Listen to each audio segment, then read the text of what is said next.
Lord Henry Blackwood, you are sentenced to death for the practice of black magic, the unholy murder of 5 innocent young women, and the attempted murder of a 6th.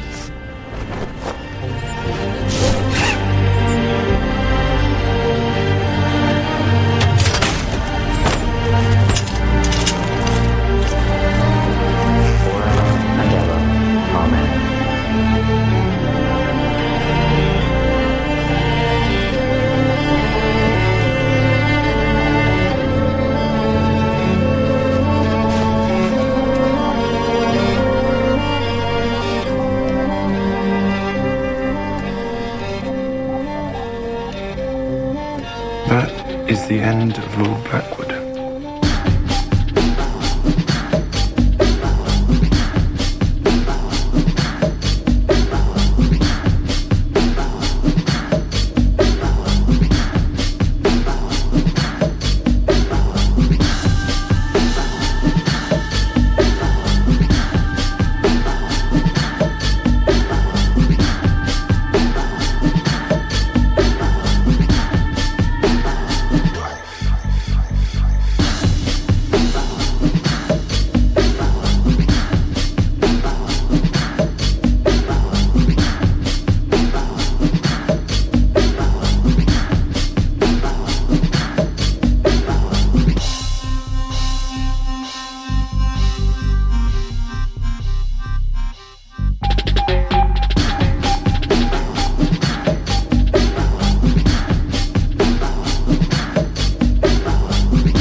right.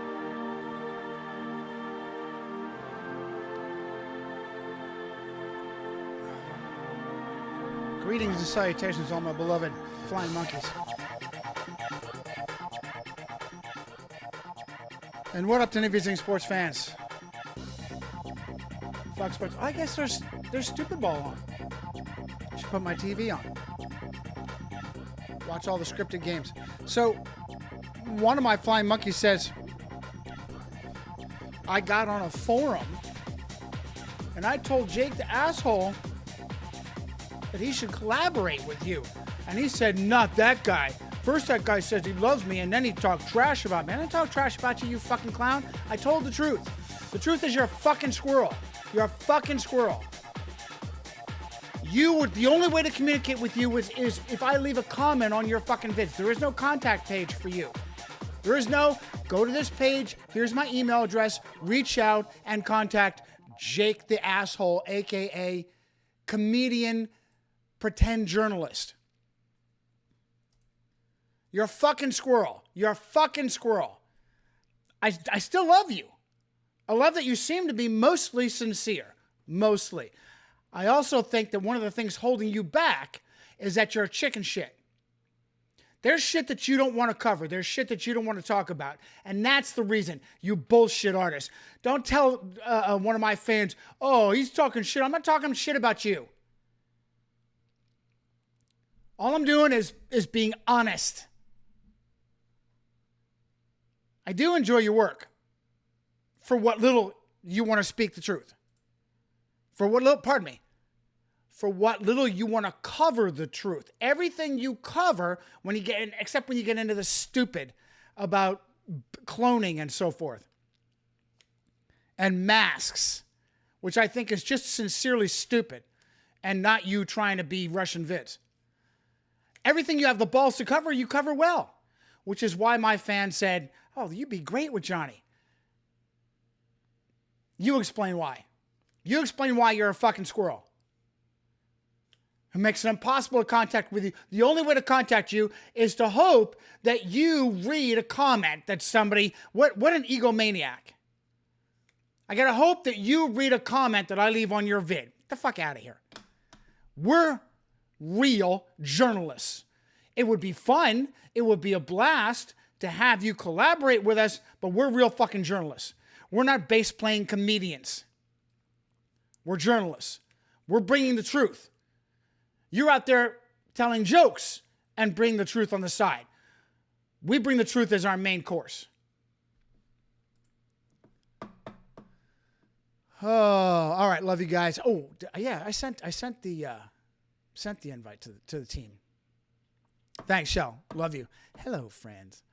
Love you, Shell. Lauren, Lorena, thanks for joining us. Jeff. Oh, Jeff nailed it. Jeff even knew who this was. Wow. Wow. Impressive, Jeff. Impressive. Oh, Brian, good to see you. Glad you got a notification. Thank you. Rich, thank you for the sound check. Critical with all the fuckery that goes on. Critical. Thanks, brother. Appreciate you.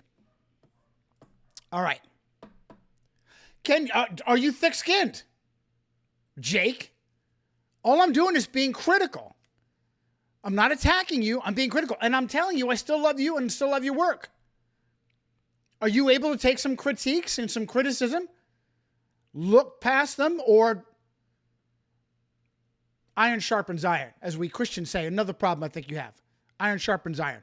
Bill, the invite was sent, pal, through my Gmail, which means you should have it instantly.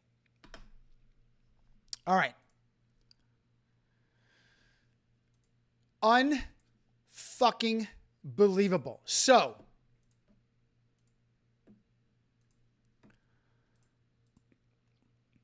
the murderer, the illegal alien murderer that somehow escaped from prison, escaped the FBI State Police dragnet. Now, the wife is awake, But she is like, how do I put this?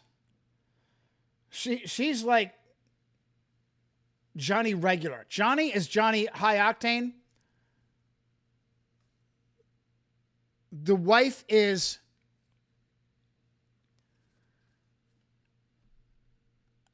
Johnny Mediocre. I don't know how to put it.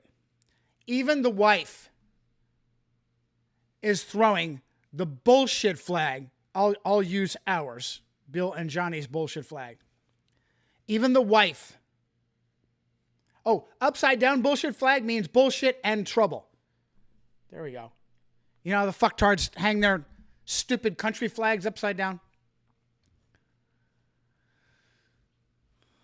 Even the wife is throwing the patented Johnny and Bill bullshit flag on how they just couldn't capture this fucking illegal alien murderer. And so I'm telling her, she's asking why. What would the agenda be? Show you a picture of this fuck.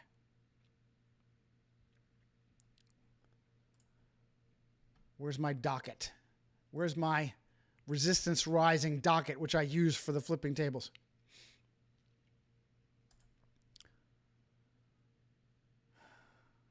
Yeah, automatically start playing your fucking video. Stop.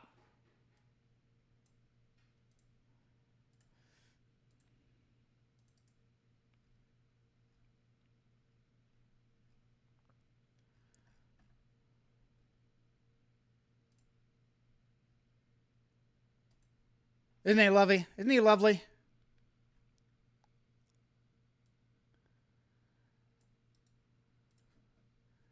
Now, I've not been following this. I've been letting my wife follow this. 11 days they kept this fucking clown in the same area, still couldn't find him. 11 days. He finally stole a van.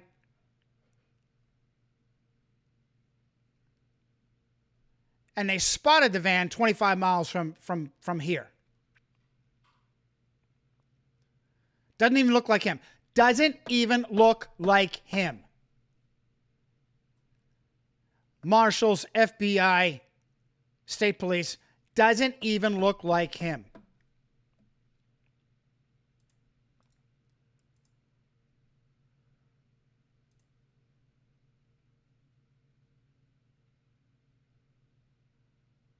And the fucktards misspelled his name, possibly. Doesn't even look like him now.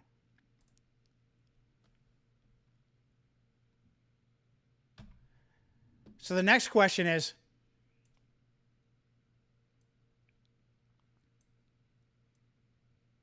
so guys,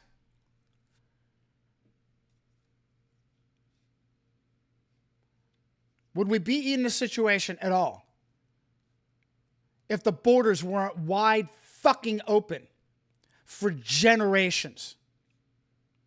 If the whore of Babylon, Rome, didn't own the United States of America and keep her borders wide fucking open for generations, decade after decade after decade, and refused to enforce, refused to catch, capture, kick out. Let me tell you something. You don't just kick them out. That guarantees that's part of Jesuit justice. You don't just kick them out. They broke the law. They don't belong here. They broke the law. They illegally entered the country. There needs to be consequences for that. You don't just, courtesy of the fucking taxpayer, drive them back over to the wide open border where they turn around and fucking come back. That's part of the fuckery. 11 days. 11 fucking days in the same area. And they couldn't capture this murderer. 11 fucking days. 11 fucking days. Now, next question. How easy is it? How easy will it be for this illegal alien murderer to disappear in Romerica? Starting with how the piece of shit government will continue to refuse to do its fucking job. He's gone. The wife is like, why would they do that? He had help. Why would they do that? Let me go big picture and explain why. Any contrived excuse to keep the populace in fear. Any contrived, they turn this, the local piece of shit cops turn this over to the feds, and they immediately said, this is great. This is great. What kind of priority does an illegal alien, almost certainly a fucking Catholic, good Catholic murderer? What are the chances that the United States of America government are going to bless off on this fuck? Excellent. He ain't no white boy. He ain't no white boy like the white cop that tried to horn in on the drug trade, killed a couple of illegals. They disappeared that fucking guy and then stuck him next to Epstein so that he could get the blame.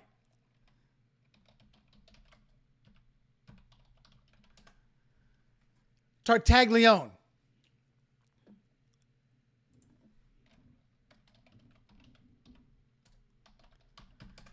Even Italian Catholic cops, white Italian Catholic cops who tried to horn in on the drug trade,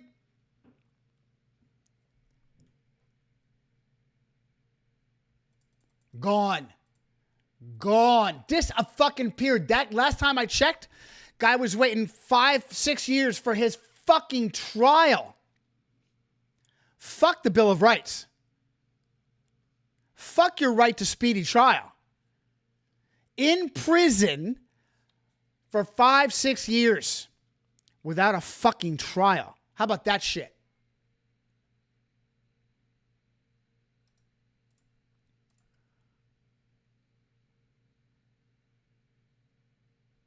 Oh, let's see here. April 2023, CIANN brings him up. Oh, they finally had his trial. 2015, 2023, they finally have his trial to say he's guilty.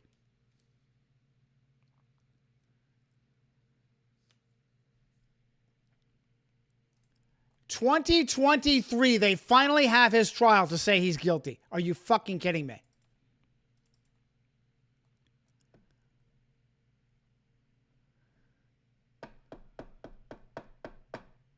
(2023) they finally had his trial.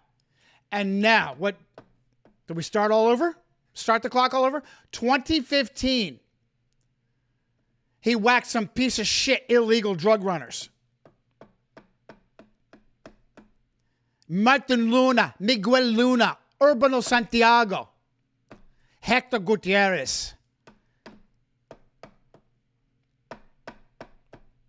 This is kind of guy gets the book thrown at him. Italian Catholic cop or not. You don't horn in. You don't horn in on the whore's drug trade.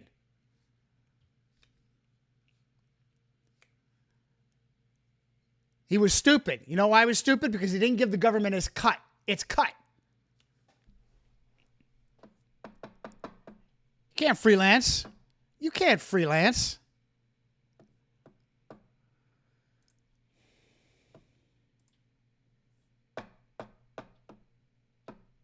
All right, Bill, you should have gotten the invite immediately.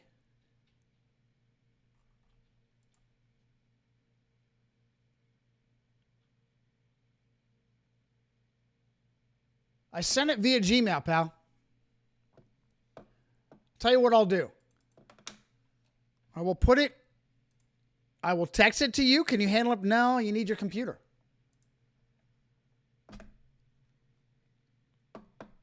Are you having problems with your...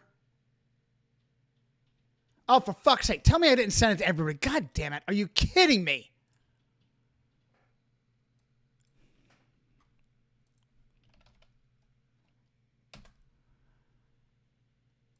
Try now, pal. I'm sorry. I have a group. I'm sorry, Bill. I have a distro. And the distro started with the distro letter and fucking Gmail fucked me again. And automatically spelled out the wrong thing. Fucking Gmail.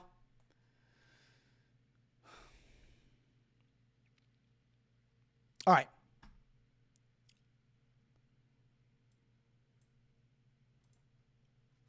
Reset, you should have it right now. Sorry, darn out, you should have it right now. I instinctively hit the same, I have my admin email and I have our distro. It starts with A as well. Gmail fucked me. You should have it right now.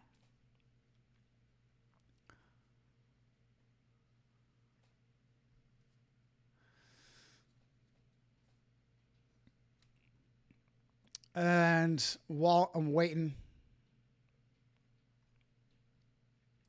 I basically sent it to myself, pal. Yeah, that's okay, Johnny. It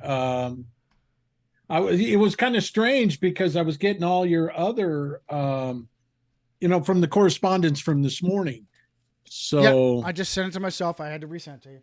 I'm glad I saw your comment. I would have. All right. Not a problem. All right. So he's gone. And you better believe that this murdering Brazilian illegal alien, you better believe at some point they're tracking me in proximity to this. For all I know, they let him go for 11 days, hoping he'd work his way towards me. He didn't. He just stayed in the same fucking location. The bullshit. According to my wife, I purposefully did not look into it. Because all I was going to do is get upset.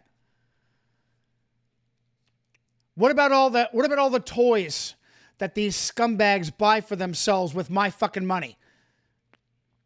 Thermals and all that. Oh, it was too hot for the thermals. What happens when the fucking sun goes down? What happens when it's raining out? Still too hot? Bullshit. You know what? If Donald Trump was in office, they would have captured him right away. Just like they would have captured him as fast as Donald Trump built the wall. The fuck out of here. All right. Mr. Alex says, Twitter X is hosting debates on false memory syndrome, which now has been turned over to, what is this group be called? Transferred to the Skeptic Psychology, Psychiatry, Medical, New Age, Feminist, Men's, Trans, LGBTQ movement. So what you're... That's a mouthful. So what you're saying is, Mr. Alex, they're counting on all of these sexual deviants and perverts to pass the buck on raping children. That's what you're saying with that statement. Richard McNally of Harvard. That motherfucker needs to be hanging by his balls. That is a child rape enabler. I'll go ahead and show you this fuck. Child rape enabler. It's my understanding. If I get this right,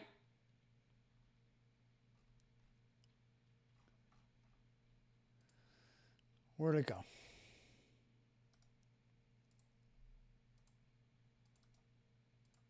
If I get this right, so he defends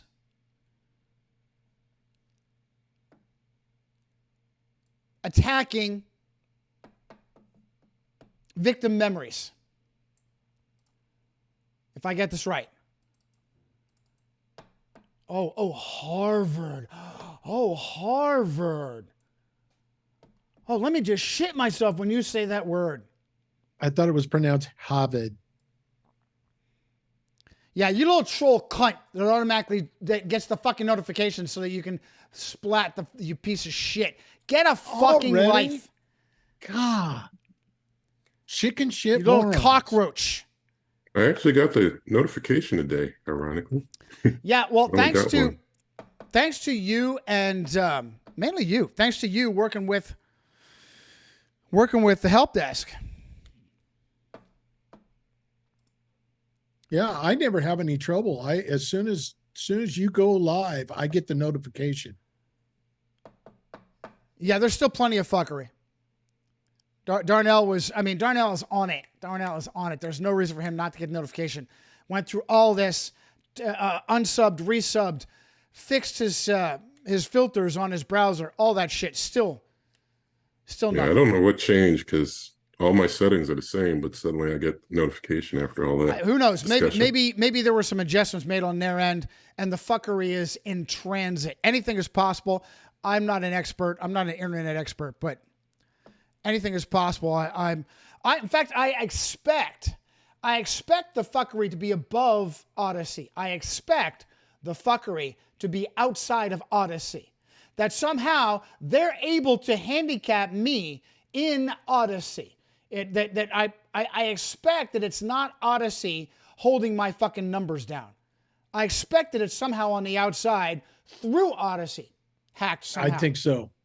I think so because even though they are cracking down on the copyright stuff, so for whatever, be careful what you post. If you post any current movies or any, which I doubt it, but just in case, they've been shutting people's channels down, just like YouTube does.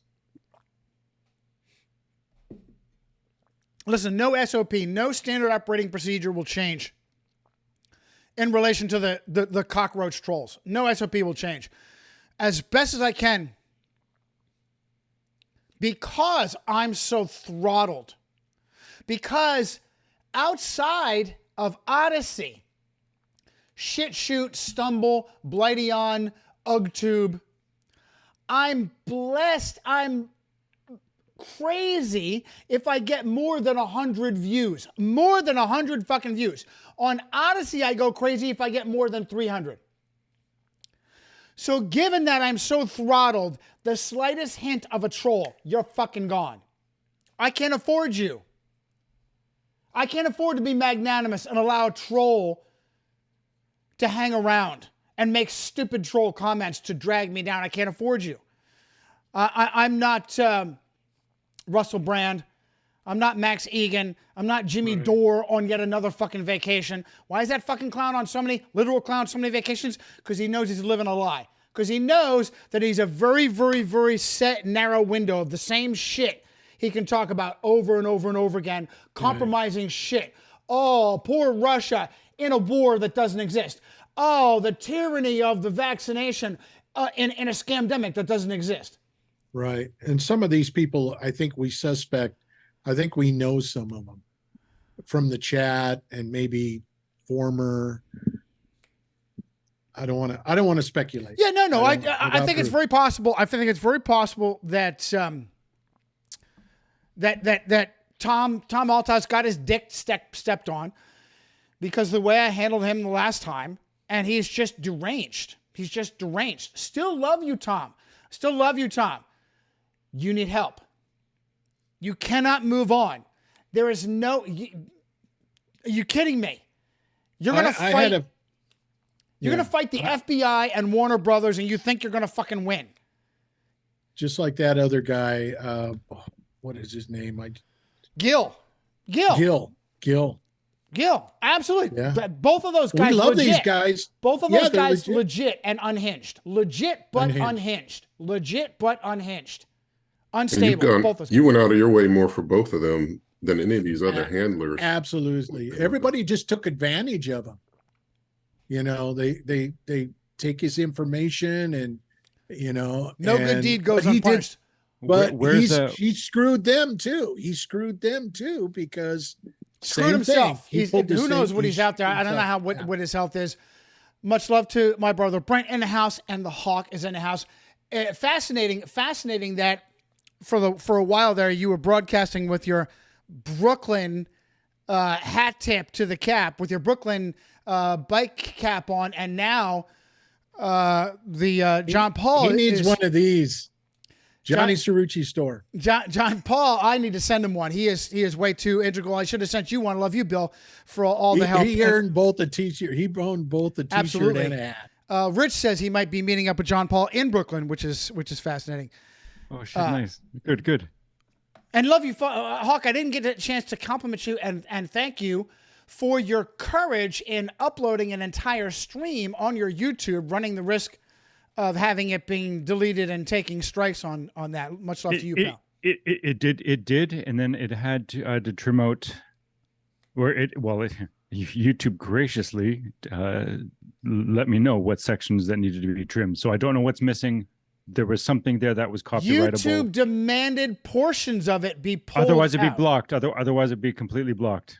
And this That is happened to why me too. one jumping through hoops. time, my brother, one time you stick your neck out to upload one stream and they allow it, probably because you're relatively throttled on YouTube as well. You don't have a massive reach. They allow it No. if you hack it and edit it. Are you fucking kidding me? And this is why when people that are well-meaning but fucktards, beloved friends say, Johnny, I miss you on YouTube. How come you're not on YouTube? What? Seriously? Yeah. Oh, got watermark. Got it. Thank you. Jeff, well, appreciate it, Jeff. Let me.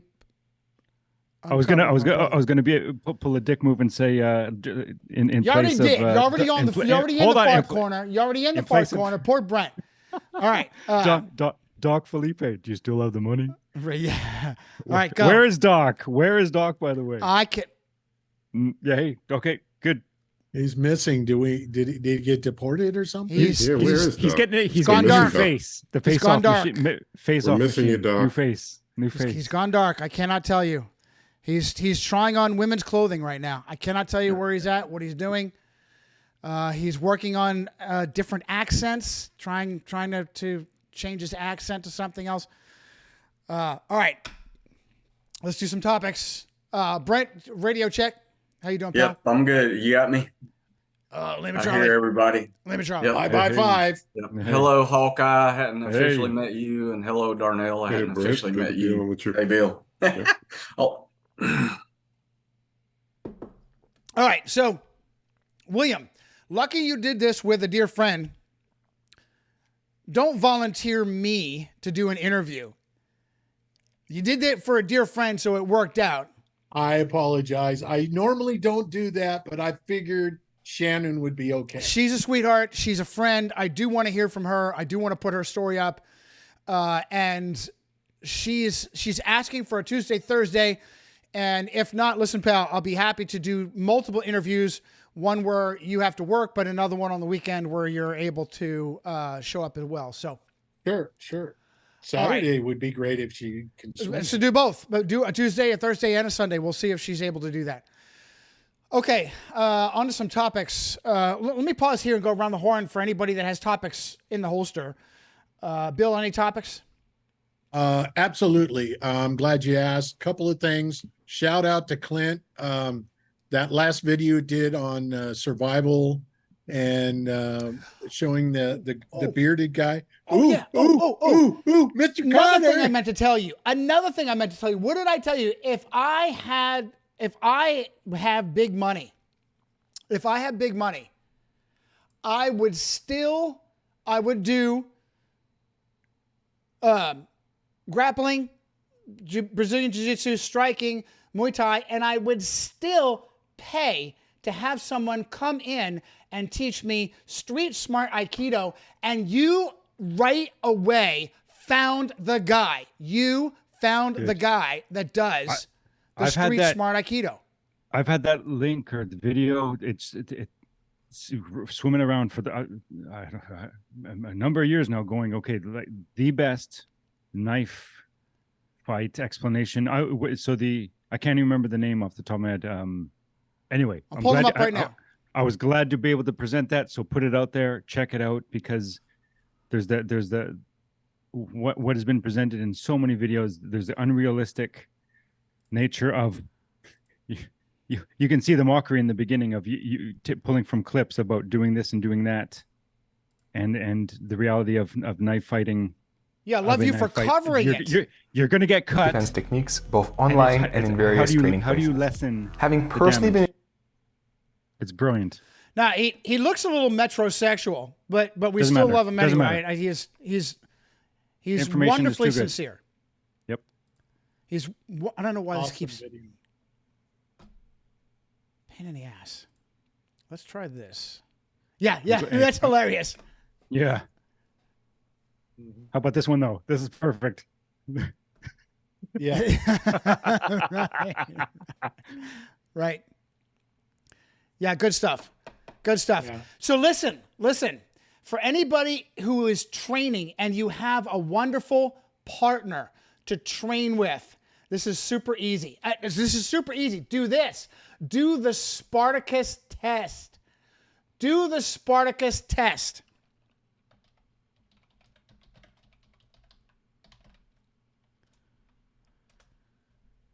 Both of you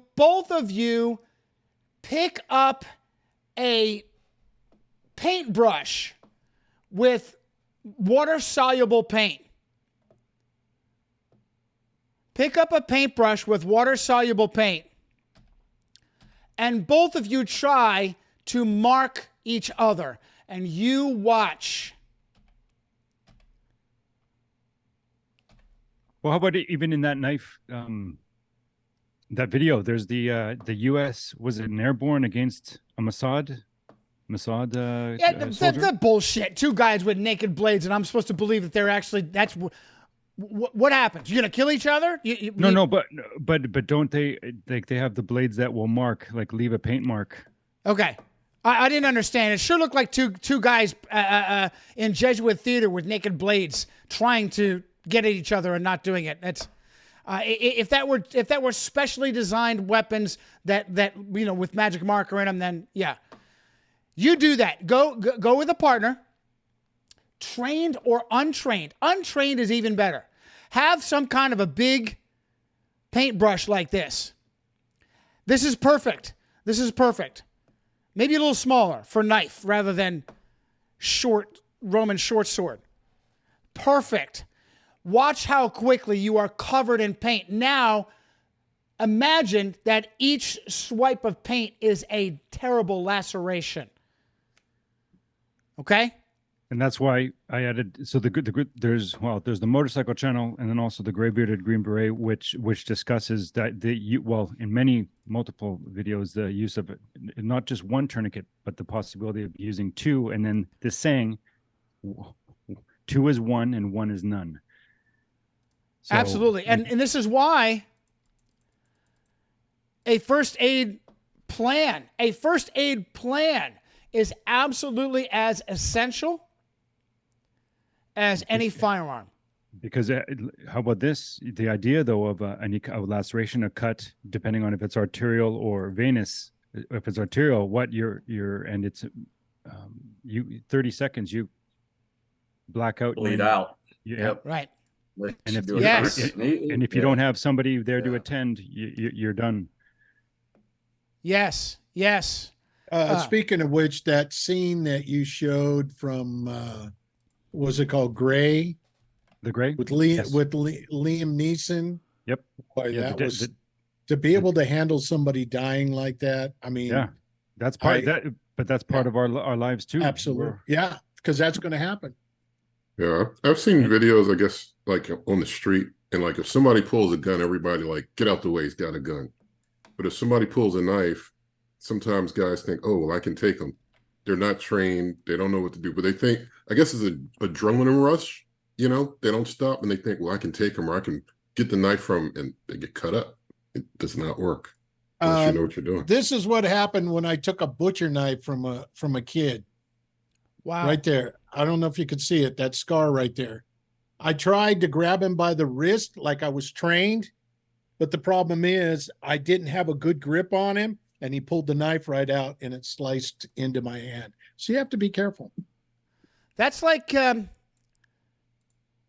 Douglas is getting in touch with his inner Tarzan. it's like trying to grab a poisonous snake and you don't have the grip close enough to the head? How easy is it for the snake to whip around and bite you anyway? I don't know. He was kind of he was distracted by Gene Simmons. Bottom line is, I think that was Gene Simmons, the actor. Facing off against a knife, you will get cut. You will get cut. Here's what I've seen as one technique for defense. If you are able, if you have a few seconds and you're cornered and can't run, strip some clothing and wrap your arm and use your arm as a way to deflect the blade to give you maybe a one swipe chance. Pin the blade with clothing. The thicker the wrap, the harder it will be for the blade to get through. Nothing is impenetrable, but 2 or 3 wraps will give you a little bit of a cushion. You might be able to pin the blade, and if you're cornered, obviously, just go away, just run away, just get away. Nice. Never sure. I like the idea of pull the John the Baptist, wear a broad leather belt all times as a tool, and which it can be Agreed. Defense and also offensive. Agreed. If you got a nice buckle.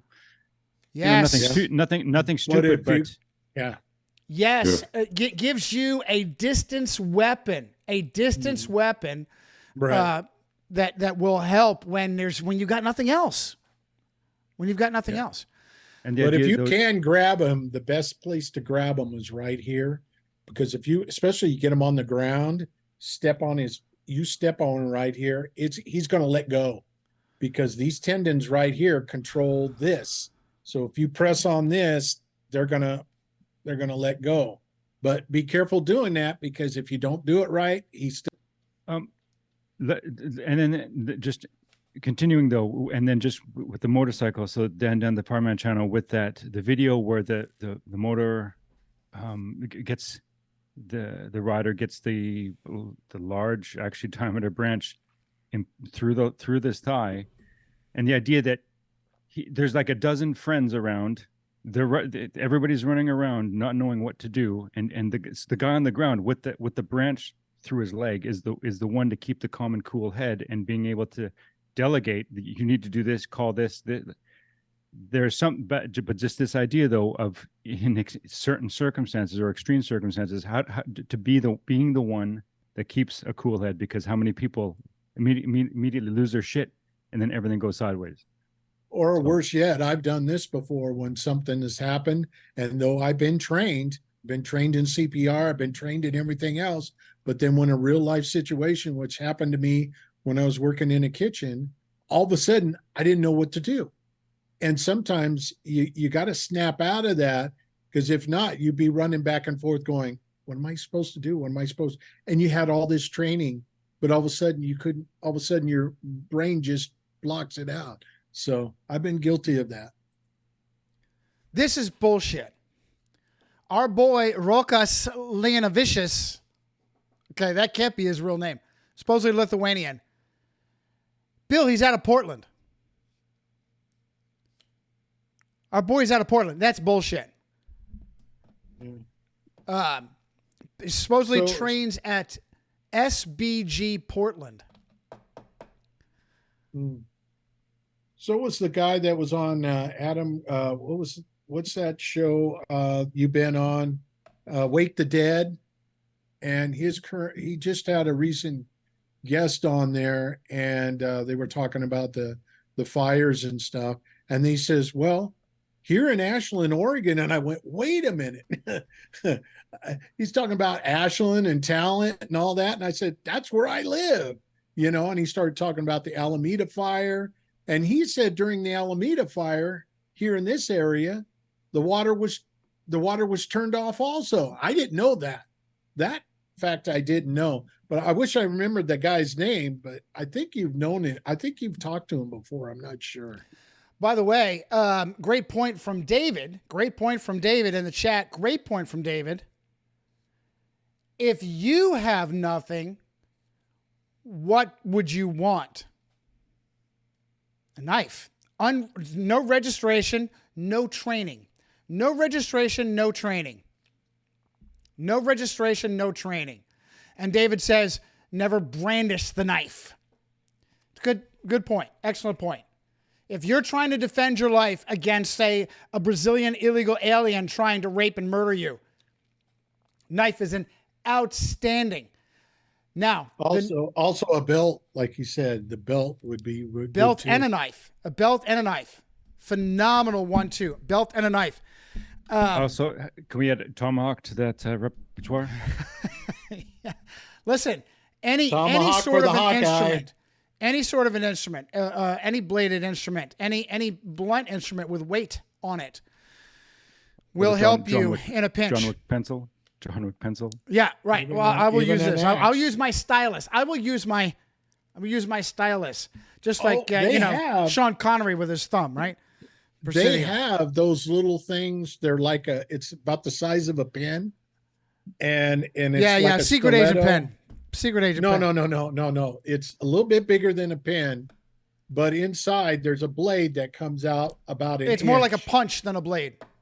I know Yeah. what you're talking about. You know, at close range, a knife is really more effective than a gun. Yep. I've seen people get guns knocked away from them at close range easier than a knife. Yeah, we covered that. We covered that. Absolutely. The old, how much of it is a cliche? I don't know. Who sent it? I'll talk about the video clip somebody sent me later. Supposedly, like 25 feet or less, weapon is holstered, knife is holstered, assailant runs at you. Supposedly, as the cliche goes, the person with the knife is going to win that fight. I had a lot now- of people. Yeah, go ahead. Sorry. I'm sorry, Brent. Go ahead. I'm going to shut up for you. Go ahead. Well, I was just going to say that, I mean, doing home health care for years and just, going to people's houses and stuff. A lot of people that don't have weapons, they've got an axe, like a regular chopping axe or a baseball bat by their front door. And it really could be efficient at times. I Absolutely. had one old man, he was losing his eyesight, and his kids didn't want him to have a gun anymore. And so they helped him figure out 4 or 5 places around the house that he could put a knife, like a butcher knife. And one was up on the mantle, another one was in the back bathroom, and a couple more up closer to the kitchen. So he he could, and they practiced with him grabbing that knife just in case somebody broke in the house. He, instead of having a gun, because he really hurt his feelings, he couldn't have a gun anymore. So I would say that's Also, too, aluminum baseball bat works good too. yeah. outstanding plan as long as the knife is secured in a sheath, Right. so that when you reach the knife, you draw it out of a secured sheath. I agree with Bill. For someone with failing eyesight, a blunt instrument might be better. Something as simple as an old blackjack, or an asp baton, but that requires a little bit of training to flick it out and into an extension. But yeah. Yeah, and I wanted to bring up one other thing too. Is just situational awareness. You're better off to avoid a fight than get in one. So any day. And I was delivering pizza one Christmas after I got out of the Navy while I was in PTA school, and made pretty good money on tips and stuff. But one day I did get held up for the pizza, but they didn't want. And they knew we didn't carry much cash. And but I didn't break any SEAL training stuff on them. I listened to them. It was 2 black guys, young guys, and it was at nighttime. I was walking up to an apartment. One was over by a bush, and the other one was underneath an archway. And they said, "Hey, man, put your pizza down, and empty your pockets." And so they knew I was coming, and I did exactly what they said. I put the pizza down. I emptied my pockets. And I backed away to my car. I didn't try to stare them down, but I never broke eye contact with them, and I backed away to my car and I drove off and lived to, enjoy another day with my family. Right. When I was doing Domino's Pizza in training, they tell you if you're ever held up, he says your life is not worth, No. what little money you have in the pizza. They said, just exactly what you did is what they trained us in Domino's Pizza. Yeah. I mean, most of us, our threat's going to be somebody attacking us on our way to our car or somebody breaking into our house for our belongings, you know. Absolutely the right thing to do. Absolutely the right thing to do. All right. I had something. Oh, so I'm going around the horn. Bill, I stepped on you. Go ahead and finish your what you had going, pal. Muted. I know. I was trying to unmute. It wasn't wanting to unmute. Yeah, like I said, Clint, that was a great video. Also, too, I saw the trailer. I know this is a little different. I saw the trailer for the new Godzilla movie. Looks pretty good, but right off the bat, I saw the first Jesuit, right off the bat, the symbol for the movie is totally Luciferian. And is it Toho or is it Warner Brothers or whatever? I think it was Toho. I'm not sure, but it's the brand new one. It's called Godzilla -1. And I know it's a strange title, but from the looks of it, it looks pretty good. But like I said, nothing like the old Toho ones. And I went on Internet Archive, and I was able to download a lot of those old movies, a lot of the old Godzilla ones. Yes, and archive.org has them. Archive.org has them. Yeah. Phenomenal. Yeah, great stuff. Okay, I will look that up. You're good to And go, pal? English dubbed too. Those are English dubbed. Yes. Dude, Yes, most of the ones that are on Plex and YouTube and all those others, even the ones that are free, every time you watch them, it's subtitled. It's the original, and I have a trouble. I don't know. People are funny. Some people don't like the English dubbing, but I don't mind it. Darnell. Yeah, I've got something that I think is pretty important. I know everybody knows about like gun shops having their bank accounts closed down. If you weren't already aware, and I'm going to put several videos in chat, but coin shop dealers are now seeing their accounts getting shut down, bank accounts. And I mean, they're just innocent coin shop dealers. They're being told, oh, you're unsafe or blah, blah, blah. But they're doing all the stuff they're supposed to do by law and by all statutes. But what they're doing is they're exposing that the banks don't have a lot of cash. They move a lot of cash. They move in cash. And they're exposing these banks don't have a lot of cash. And so they're getting their accounts shut down. They're having to open up at other banks. But it's not getting a lot of attention. But it's like, as one of them said, first it was the gun shop dealers. Now it's the coin shop dealers. Which small business is going to be next to start having their accounts shut down and name security, safety, whatever. But this is exposing flaws in the financial system and efforts to stop people from things like owning firearms, getting, precious metals or things other than being in the cash system. And so it's a big problem. My buddy, my Army buddy in Arizona sent me how the far left governorette of New Mexico, lawyer, Catholic high school, suspended the Second Amendment in at least Albuquerque for 30 days. Executive order. Are you fucking? You don't have the fucking authority. Executive order isn't even legislation, first of all. Second of all, you don't have the authority to suspend the Second Amendment. She is vehemently anti-gun. Vehemently anti-gun. And surprise, surprise, no one is trying to stop her. Not the go ahead, George. Hello, fellows. Hey, pal, when you get a chance, hey, pal, it's not bad, but it's still kind of glowing. When you get a chance, rotate a little bit, but go ahead and finish your thought. Because of the window, yeah. When you get a chance, not right now. I got my blinds fixed. Okay, so I believe that would be that's Gresham. Correct. Michelle Gresham. Correct. The governor at Catholic high school. Now, okay, just a quick reminder. I've said this before. All the governors in states that border Mexico are Catholic.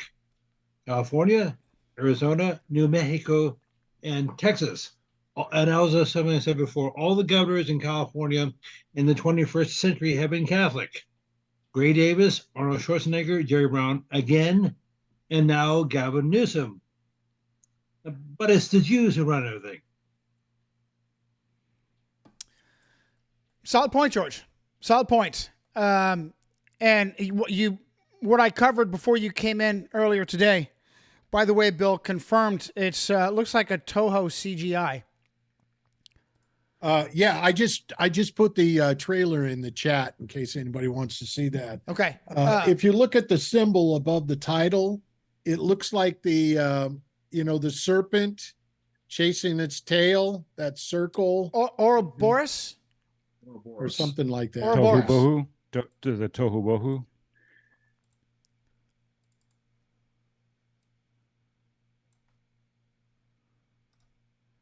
Right. So, there you go.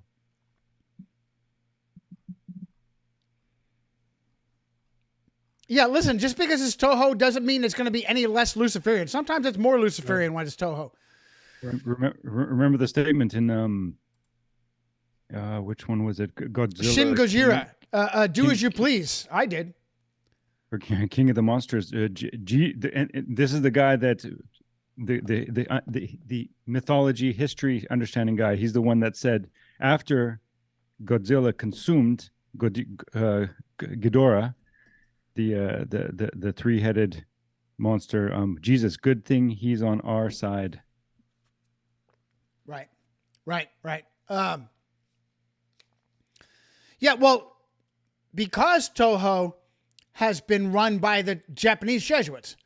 So no different whether it's Warner Brothers. Just Warner Brothers is just more in your face. Warner Brothers uses the Jew hammer for their agenda versus, Toho uses the cherry blossom, the Jesuit cherry blossom for its agenda. And then just noting, you have the November 1st, so it would probably be the world premiere at the Toronto International Film Festival, so the November 1st. And then on November 3rd, which points to the anniversary date of the acts of supremacy of Henry VIII breaking from the Roman Catholic Church and creating the Church of England. I'm gonna double you. I'm gonna boop boop boop boop and hit Clint last because Clint's probably all this information for the whole show. Darnell, pal, you know, okay. Let's go down and hit my brother Brent. You have anything on your plate, pal? Oh yeah, you've got those emails. You've got those. Let's see here. I sent the email on the Peggy Hall talking about the earthquake in Morocco, and I just was going to ask George specifically if he was able to attend any of the Peggy Hall rally. I'm just so I'm not hiding my agenda here. I'm drawn to her like a moth to a flame. You know, even if I don't halfway believe her, sometimes she has her finger on the pulse of what's going on. And somebody's either leaking her information or the Holy Spirit's revealing information to her. But I'm just not buying all her healthyamerican.org. I mean, somebody had to pay for that nonprofit, her Peggy Hall TV, her access to so many people, and over 5 million views on her YouTube, when she's been able to basically talk freely, you know, and she says, "Oh, it's in code. You know, I've learned how to speak the code." You know, yeah, she's definitely controlled opposition. Yeah. Do you know about when she went after the Roman Catholic Church? What happened, Brent? Yeah, you may not. Yeah. She backed down quick. Right. But all that being said, I still am gleaning information from her and then bouncing off onto other things. But she says she speaks Arabic. I don't know if she said fluently, but well. You know, she says she's lived in Morocco. She's lived all over the world. And she was part of, after Katrina, she went and did rescue with the animals in, New Orleans. And it just seems like she's been too many places too fast. You know, I'd like to have the budget she has. You know, actually, I might fly to Morocco next week and make sure really if what is happening is true or not. But I get information, I believe she's spreading, giving you that little bit of truth. And I'm in the but I was military. curious. In the Yeah, go military, ahead. pal, we call that talking shit. Yeah, exactly. Morocco- But I didn't know if George had actually seen her, talked to her, and been to any of her. Because you're in California, have you been to see her at all and had physical contact with her? Before George answers, let me say a couple of things real quick. She did not attack the Catholic Church. She went after the Catholic Church for not being Catholic enough, because she is herself a former Catholic. She went after the Catholic Church for not honoring the unborn enough, which is bullshit, because the Catholic Church lives on the blood and tears of children. To claim that the Catholic Church is pro-life is to be an idiot. Is to claim the Catholic Church is at war with Freemasons. You're an idiot. Or you're part of the problem. Or you're an asset or an agent of the Catholic Church. An asset is not read in. An agent is trained. For all I know, she could be either one. She went after the Catholic Church for not being pro-life enough, and that was it. As a matter of fact, it was in that video where she admitted having not just former Catholic, but had been going to Mass up until a few years ago. Her words, not mine.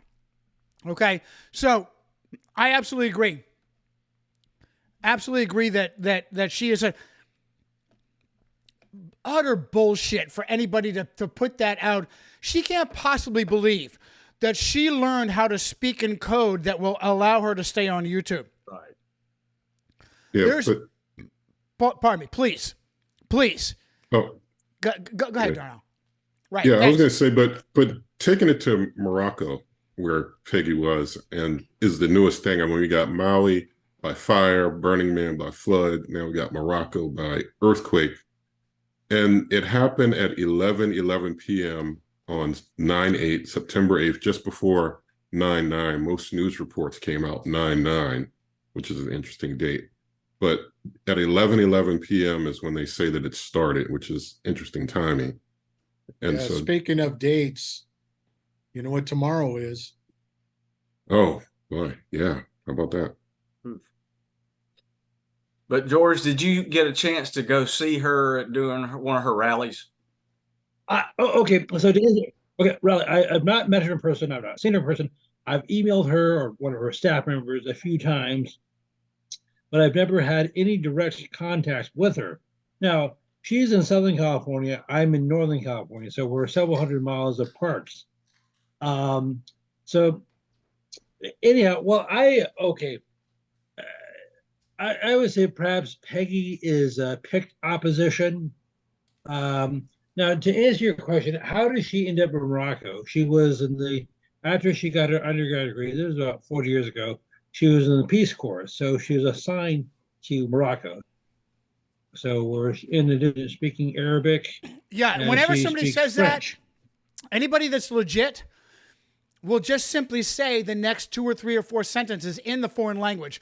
They won't blow a bunch of bullshit and smoke. I speak Arabic. Prove it. Prove it. Speak your next paragraph in Arabic. Other than that, stop with your bullshit claims. I mean, she really went overboard. Oh, I'm a Moroccan. 5 years. I was there 5 years. Oh, did you know I went to? That's like Jesse Ventura and the SEAL bullshit. Did you know I was a Navy SEAL? And how many times have I told you? And Brent would be able to tell you. He is so full of shit. He is not a Navy SEAL. And for all we know, he never even deployed. He, at best, is BUDS trained, basic underwater demolition. In no way, shape, or form did he go through actual SEAL training. And for him to wear it on... he's not claimed in the community at all. Like, just everybody knows he's full of shit, but they don't actually try to expose him as being full of shit.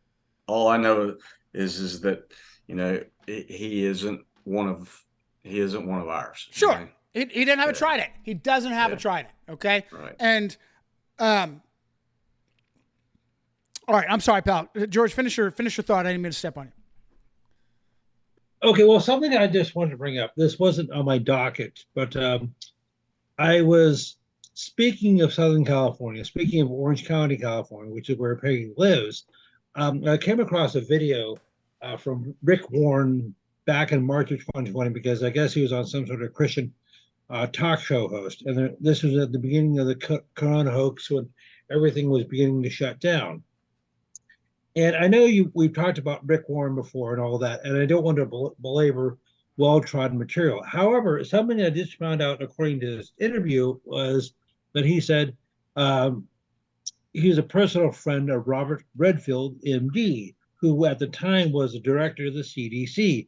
And as a matter of fact, Warren said Bob, Dr. Redfield, has spoken at Saddleback several times. As a matter of fact, also, Bob and I have gone on mission trips several times to Africa, specifically Uganda, during the whole Ebola crisis, among other things. And I'm glad that Anthony Fauci is at the helm when it comes to this whole Corona hoax task force. Well, I didn't say hoax. So I just thought I'd share those little observations.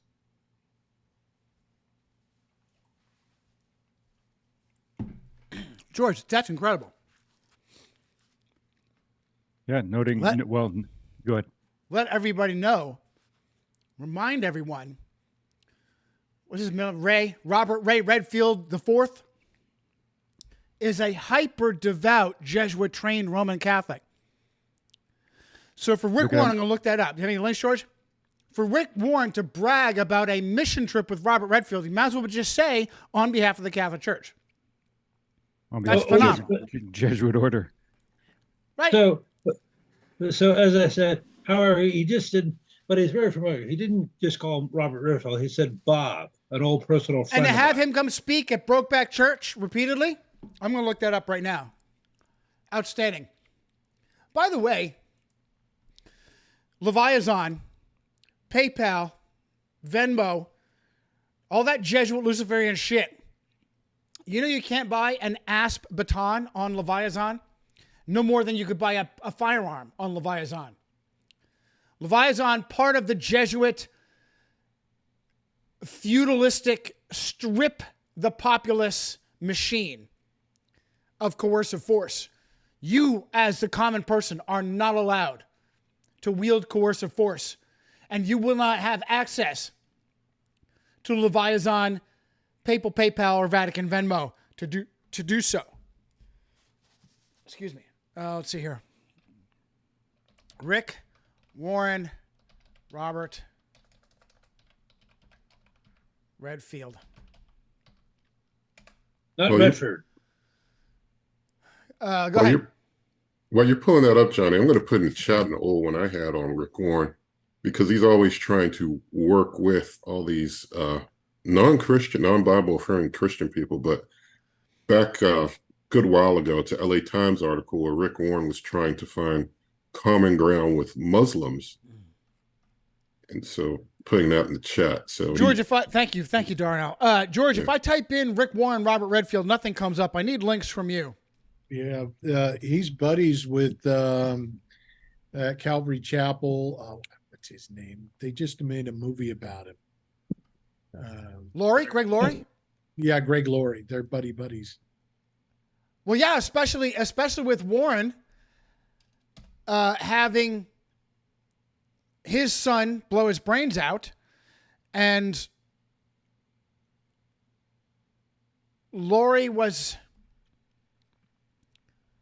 Christopher Laurie was the one with the reckless driving son, right? The one that was driving at 33 years old on Corona Avenue, Corona Drive. Right. So basically it's the Luciferian club. Satan took my son, Satan took your son. Oh, we're just the closest of friends. Yeah, nothing comes up, George. Okay, there's a YouTube video from Coronavirus with the Church with Pastor Rick Warren, Pastor's Perspective. This is from, I don't have the date, it's March the 17th, 2020. It was K-Wave, KWAVE radio, which is, I guess, a so-called Christian radio station now in Southern California.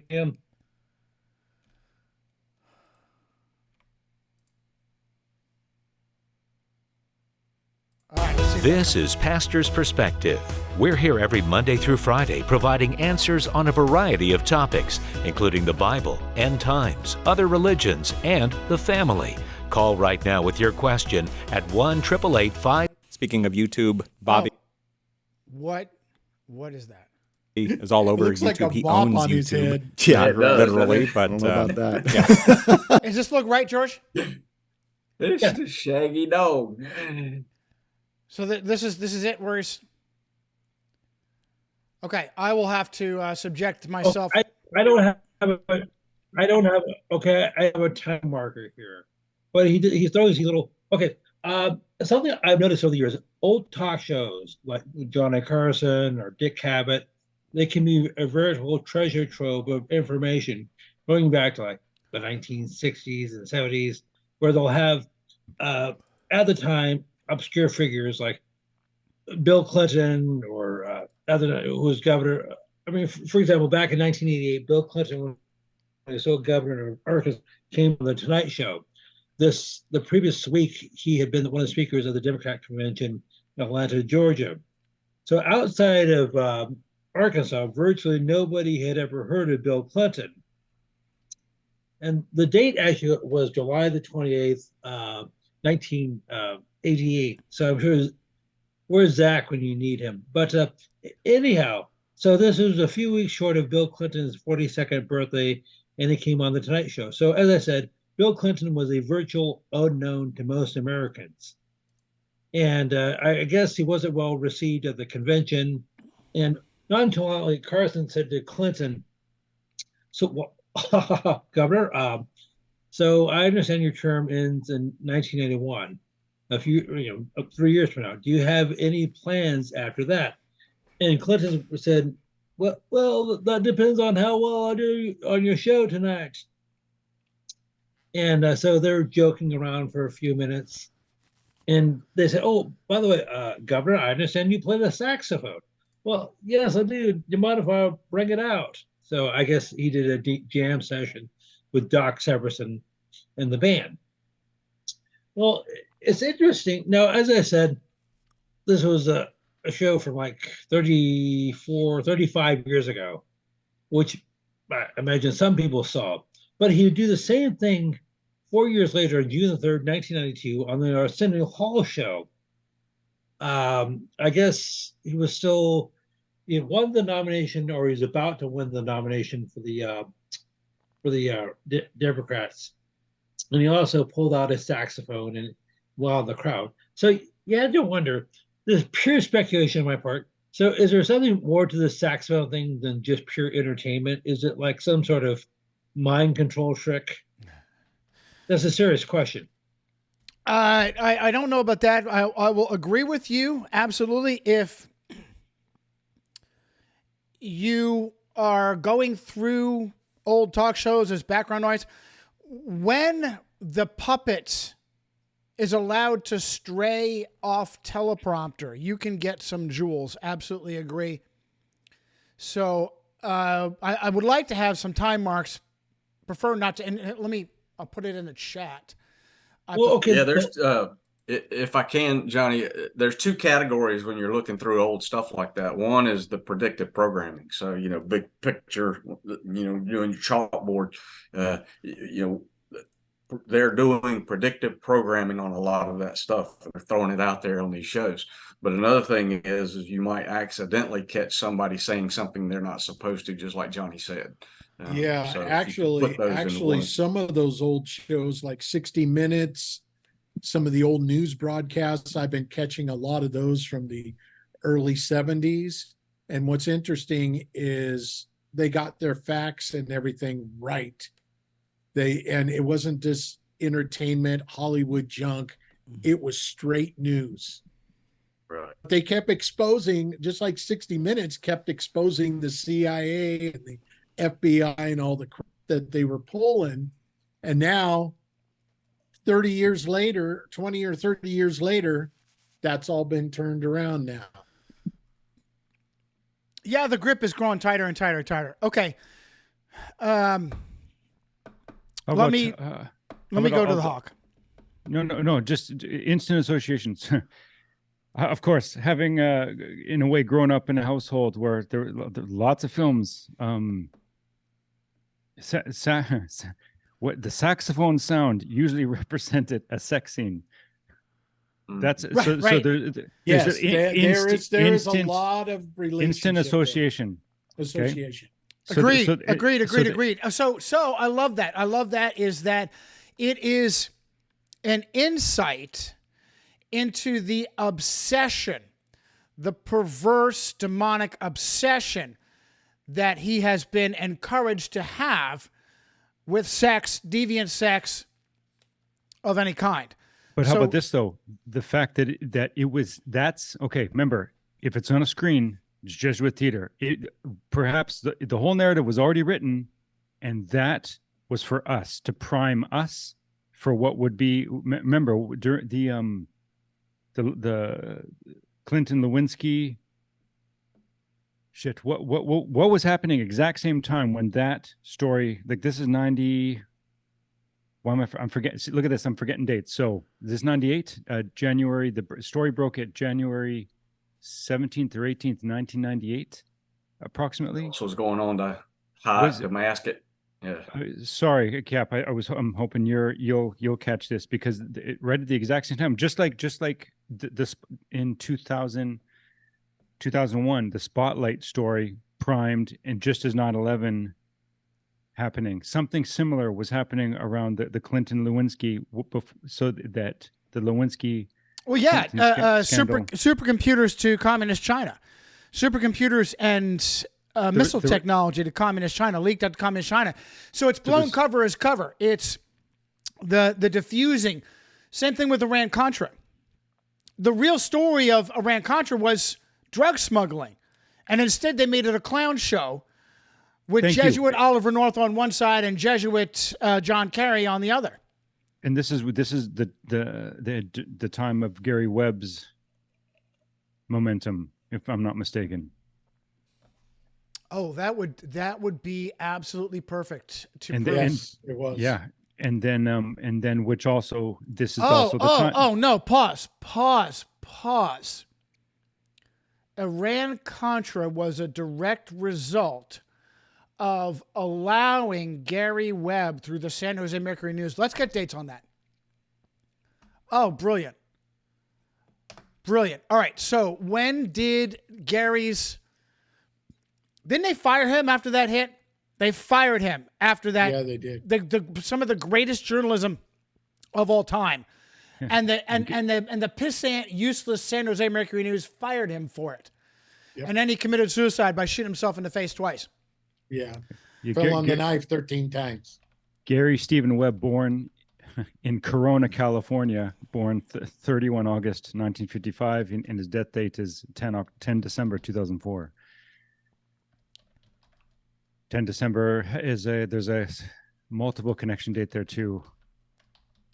That's Greg Lauren's birthday. Yes, thank you.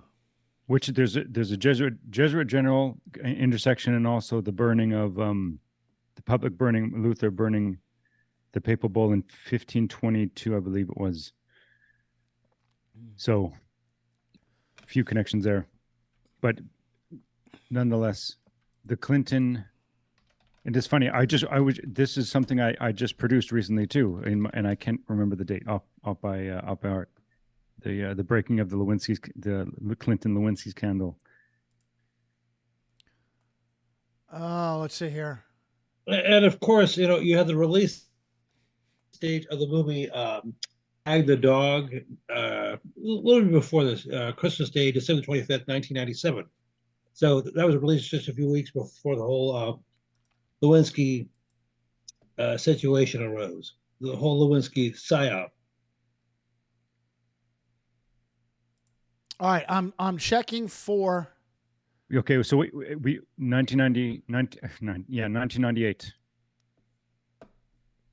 We have January. That's when the okay, that's Clinton, right? Yes. All right, I'm looking for. Did the useless San Jose Mercury News ever print anything, and what date did they print it? And then January 1, 1999, the publication of Frederick Topsassi III's Rulers of evil, useful knowledge about governing bodies. And at this time, You say 91? 1999, January 99. 1st. Oh, right about the time of the Matrix is coming out. Yep. Get Like some 3 help, months, Tom. 3 months later. Let's see here. 1985. I'm thinking yes. I'm thinking you've got it, but I'd like to nail down because the Sure. This is the publication of Webb's story, breaking news on. Right. When did it originally break? Okay, So there was a book he wrote a book, Dark Alliance, right? He wrote Yes, Dark Alliance, but that was after it came out, published in the San Jose Mercury News, and then he got fired for being a serious journalist. Iran-Contra. Okay, what have we been saying, guys? Iran-Contra what? Iran-Contra congressional hearings. Because when a crime has been committed, that's who you want. You want the politicians to go into action, right? When they want to take you in, what do? They send jackbooted, fully armed thugs to kick in your door at 3 a.m., kill your dog, and throw you in prison. That's when they come after you. When they go after each other, they do hearings and they do clown shows. Hawk, did you find anything?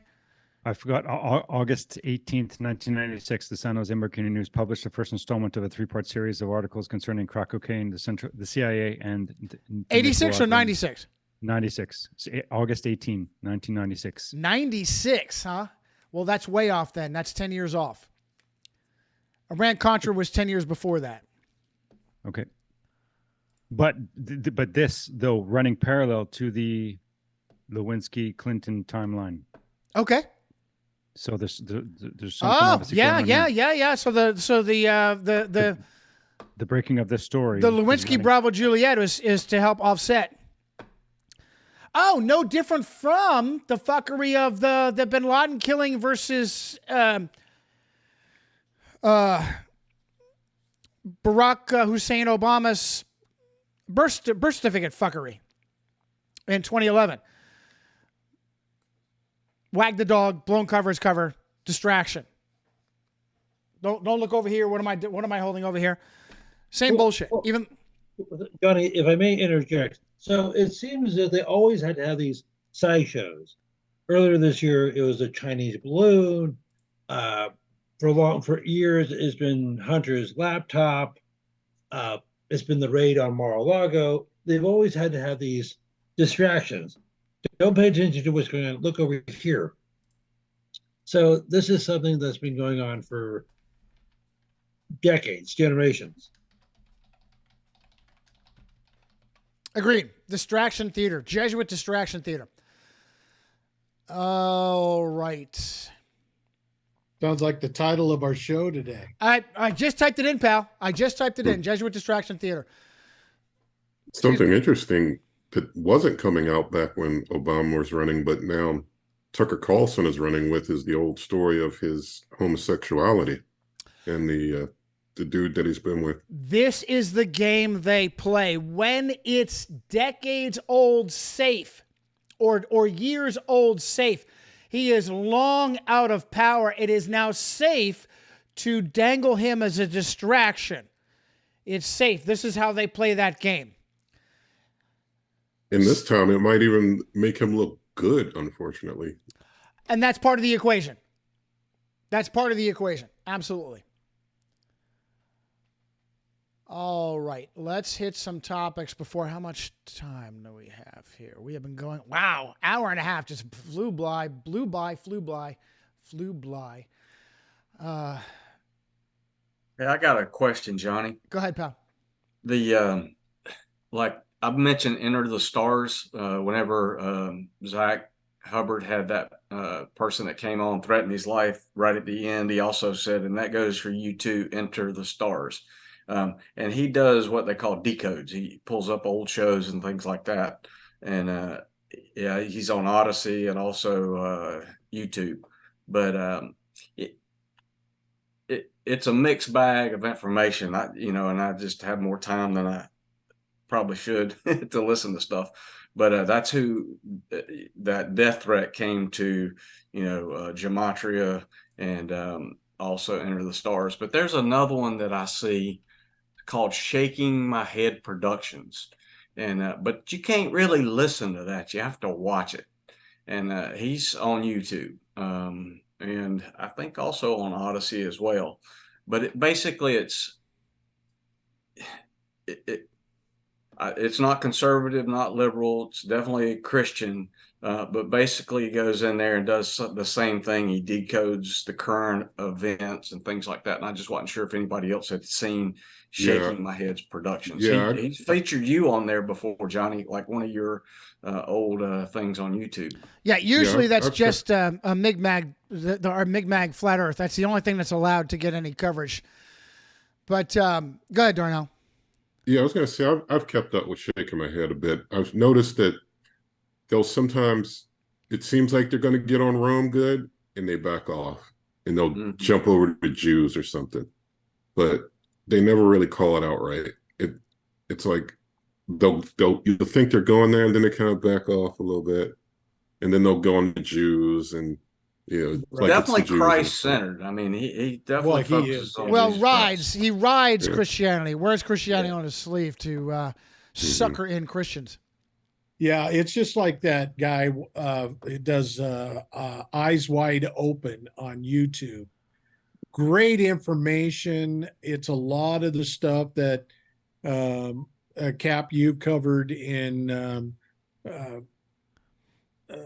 Secret History and a few Illuminati Unmasked. But he says that Rome does play a role, but he doesn't call it the head of the Hydra. He says they're involved in all this, especially he talks about the beginning of the CIA, and he goes into the history of the OSS before it became the CIA.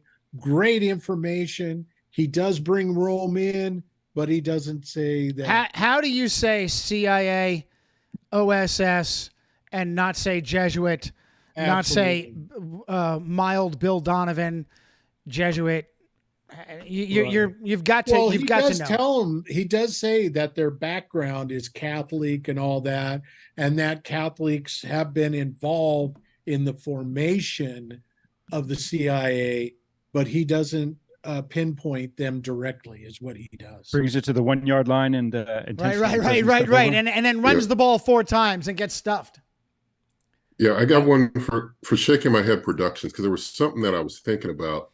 Like, I remember something I really didn't like about that guy or that channel, and it just came back to me as I looked at the last video I looked at after I unsubscribed because I was so ticked off that they pulled that rabbit out of the hat. But I'm going to paste the actual video, and timestamp is about the 5:56 mark, but it's coming off a BitChute, so I can't really give you a link that goes right to it. But what happened was, they were talking about Rome, and I'm like, okay, good. He's going to get into Rome. And he diverts off into Obama and the whole Barack Obama thing, and basically playing up Obama as the Antichrist. And I'm like, what the heck?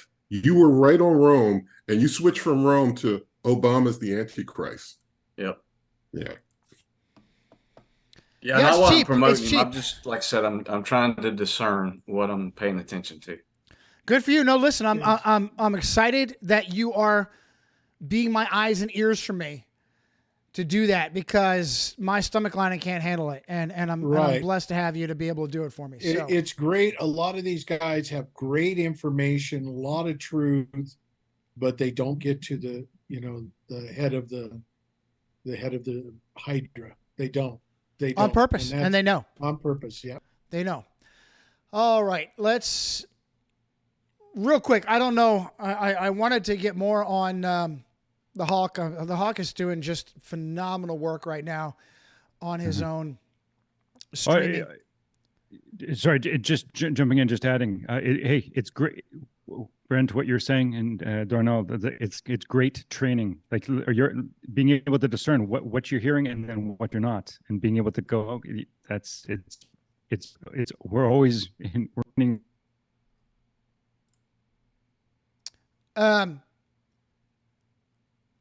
Yes. Did you know that Timothy Oliphant was a Vanderbilt? Timothy, the hitman. Right. Did you know he's a Vanderbilt? No. Good one. Good find. Somebody had sent me. Was it Ron that sent me? Let's see here. Who did this go? Oh, from Tommy. Tommy, love you, Tommy. Much love to you, Tommy. Thank you for that. Tommy sent me one of his. Let's see here. What's the name of that show? Which one? Some kind of, I don't know, cowboy. Deadwood? Justified? There's done multiple cowboy TV shows. Deadwood and Justified. Is Justified another show? Deadwood is one and Justified is another one.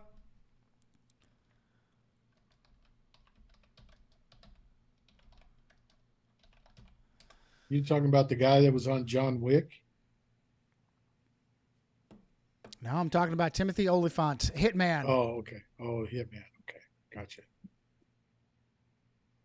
Oh, but I'll add while I'm looking at it. Where is it? The reason why I Speaking of- said that is because the guy that was in charge of the Continental Hotel in John Wick was also in Deadwood. He was. Oh, cool. starring Well in it. done, William. Well done, William. Okay. Oh, Ian McShane. Yes, and of course he probably they use language on that show that we can't repeat here. Yeah. I don't know. We use language on this show that's can't be repeated too. So You mean it's worse than Johnny? that's saying a lot. Ian McShane, who plays Wednesday on American Gods, Wednesday or Odin. One eye. Well done. Well done. What else did I? Let's see. I got something from the Hawk. Oh, right. Well done. Shit. What'd you get from me? A headache? Yeah, I always get a headache from the Hawk because I got my just. The connection between Francis Brown and Malcolm Brown. Now, do you have any Jezidue on Malcolm Brown? Because Malcolm Brown was the just the Roman Catholic upbringing, and then whoa! That's huge right there. That's huge right there. So the British photographer that was Johnny on the spot, that was Francis on the spot, to get the iconic photograph of the Buddhist monk burning himself, Inquisition style, in protest. Holding his prayer beads in protest of Diem and Diem's Catholic tyranny in South Vietnam. Malcolm Brown with an E, Malcolm Wild with an E. Malcolm Wild Brown, just like collared Jesuit Francis Brown, who died 3 years before? 3 years after. Yeah, 3 years before. Yeah. Francis Brown died in 60, and Malcolm Brown took the picture in 63. Yeah. As a matter of fact, interesting you said that. I saw the first episode of Behind the Door with Bill Hughes, where he talks about the Titanic, and he talks about Francis Brown taking those pictures and then getting off in Ireland and not being on that ship before it was destroyed. I still don't believe in the iceberg scenario. I think it was deliberate sabotage because of the insurance cover-up. Now, nobody, even Bill Hughes doesn't. I think John Hamer is the only one who talks about that there was an insurance fraud going on and that they swapped the Olympic with the Titanic. But Bill Hughes didn't even cover that. So I know John Hamer did. Yeah, well done. So Quang Duc immolated himself on 10 June 1963. Ngo Dinh Diem was assassinated on 2 November 1963. And John Fitzgerald Kennedy was assassinated 3 weeks later. And the same day that Kennedy died, remember, I mentioned C.S. Lewis, Aldous Huxley, at the same day. But then also remember the timing of this, thinking of media presentation and media being a tool of the Roman Catholic Church, this is right in the middle of the Second Vatican Council, Vatican II, that John the 23rd called. So from 1962 to 1965. You have when did John Paul would know that whether there was a specific date that the Beatles were put on the map. Was that 62, 63? So something's clearly going on here. It was 63. You're right. 556 timestamp, huh? John, I need to share something regarding Tim Oliphant. Go ahead. Oh, by the way, in addition to being part of the Vanderbilt lineage, he is 1/8. He has 1/8 Russian Jewish blood in him. Right. The lower portion of his left ass cheek is Jewish. Did you say OnlyFans or Oliphant? Oily fans? Only fans. Oily fans. No. Oily So pants? in order to help facilitate his Hollywood career, it was discerned. He used a special technique that he had it tested. The lower left quadrant of his ass cheek is actually Jewish, and when he sits down on the toilet, you go, "Oy vey!" He says it all the time. So, but nobody knows that. So it helps him get gigs in Hollywood. So, Especially when he eats his bagels. right. He eats his bagels with his ass.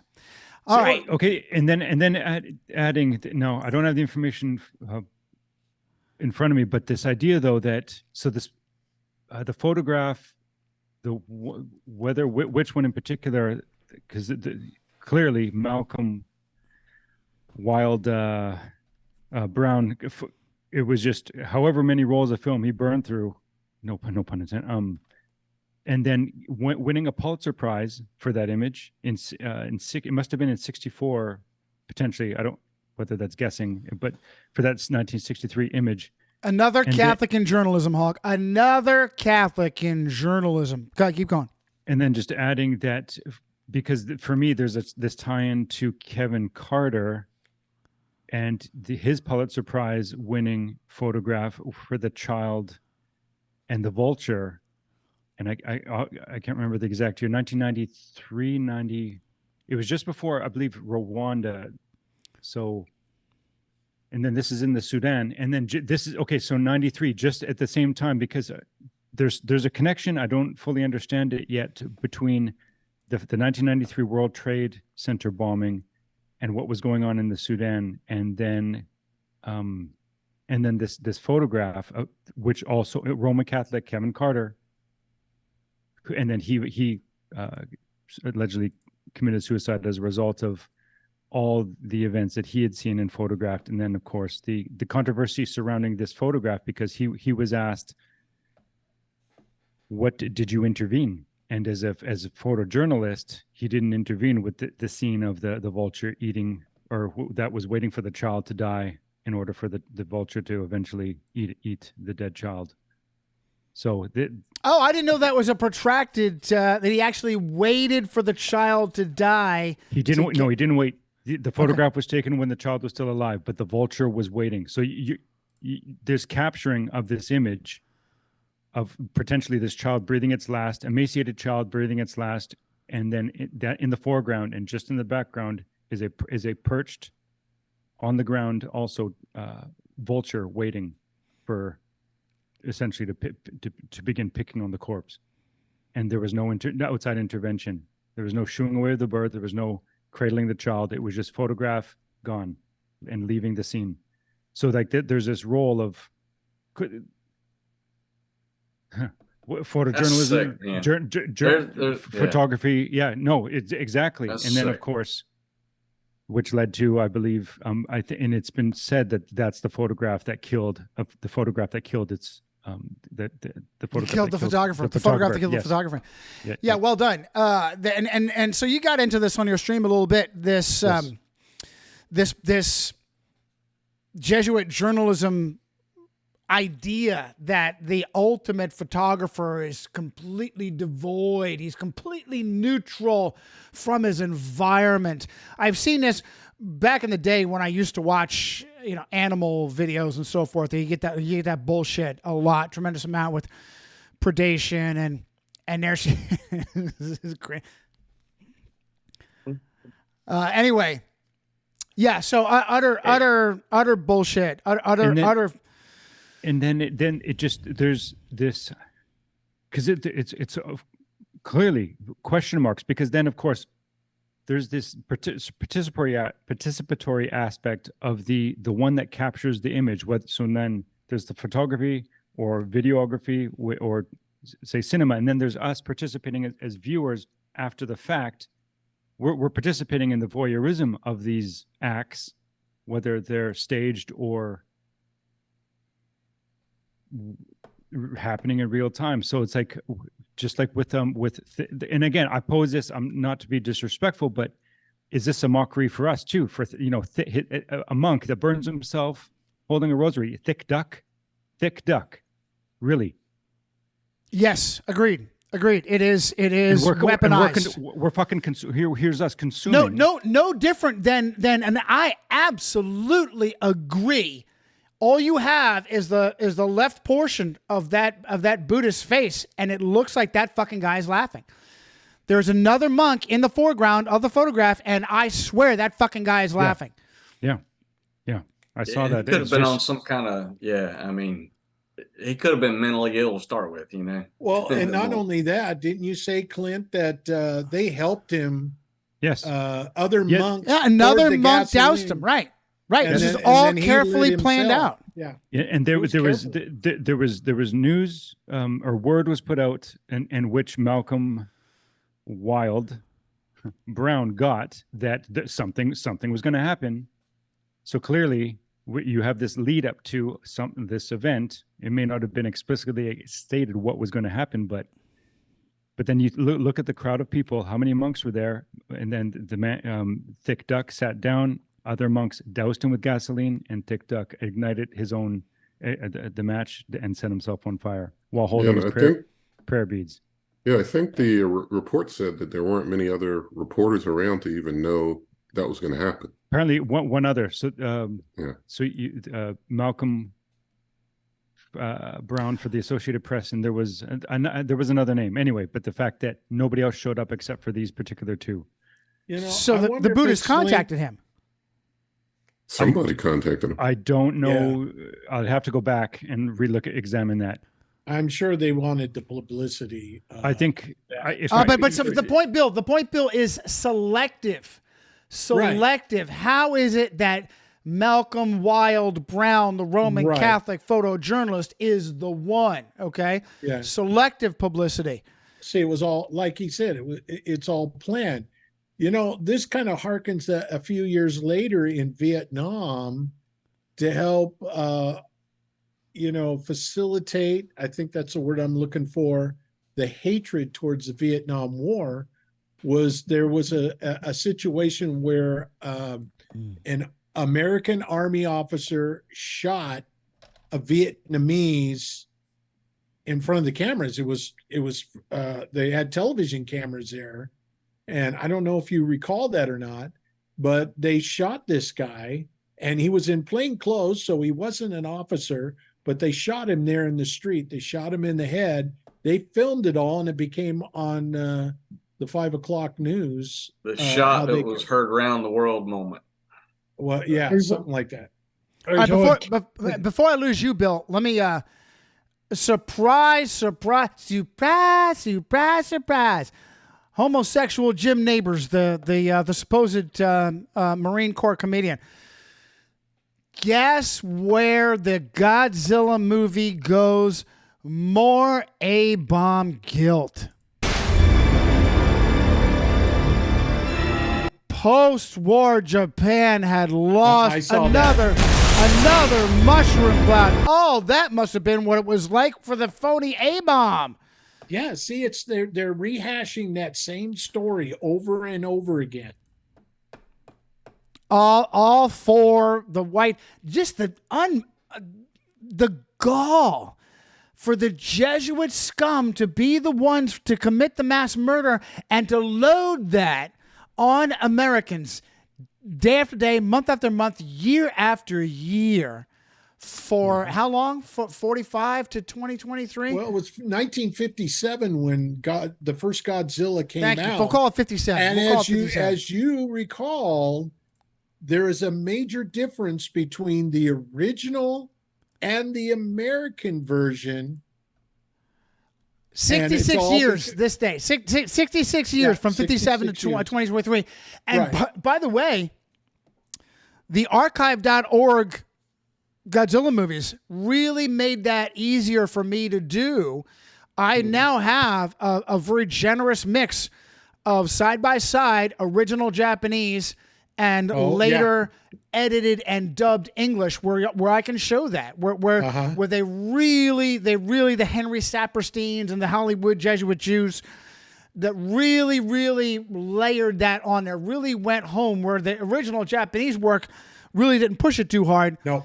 It was the Hollywood edited version that really layered that guilt they on. propped up the homosexual Catholic Raymond Burr to play the American In the original, that's right. Reporter. And the original re-edit. In the original re-edit, right. In the original re-edit, and he got up there and he spoke about, he does this monologue about the atomic stuff, right, that created this monster. So in effect, it was like we're the ones. They made it sound like we are the ones that brought Godzilla to life. You bet. Fear, guilt, bringing us full circle. All right, we still got about 13 minutes, so I'll just continue. Well, let me see if I can hit any topics before we go. Can I just add that with the Malcolm Wald-Brown narrative in the Burning Monk? I'm just looking at time.com. That okay? So Malcolm Brown, he was asked about what were you thinking about while looking through the camera, and his response was, "I was thinking only about the fact that, in fact, it was self-illuminated.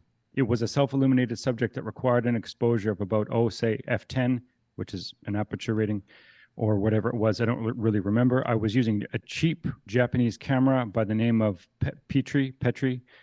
I was very familiar with it, but I wanted to make sure that I not only got the settings right on the camera each time and focused it properly, but that also I was reloading fast enough to keep up with the action. I took about 10 rolls of film because I was shooting constantly.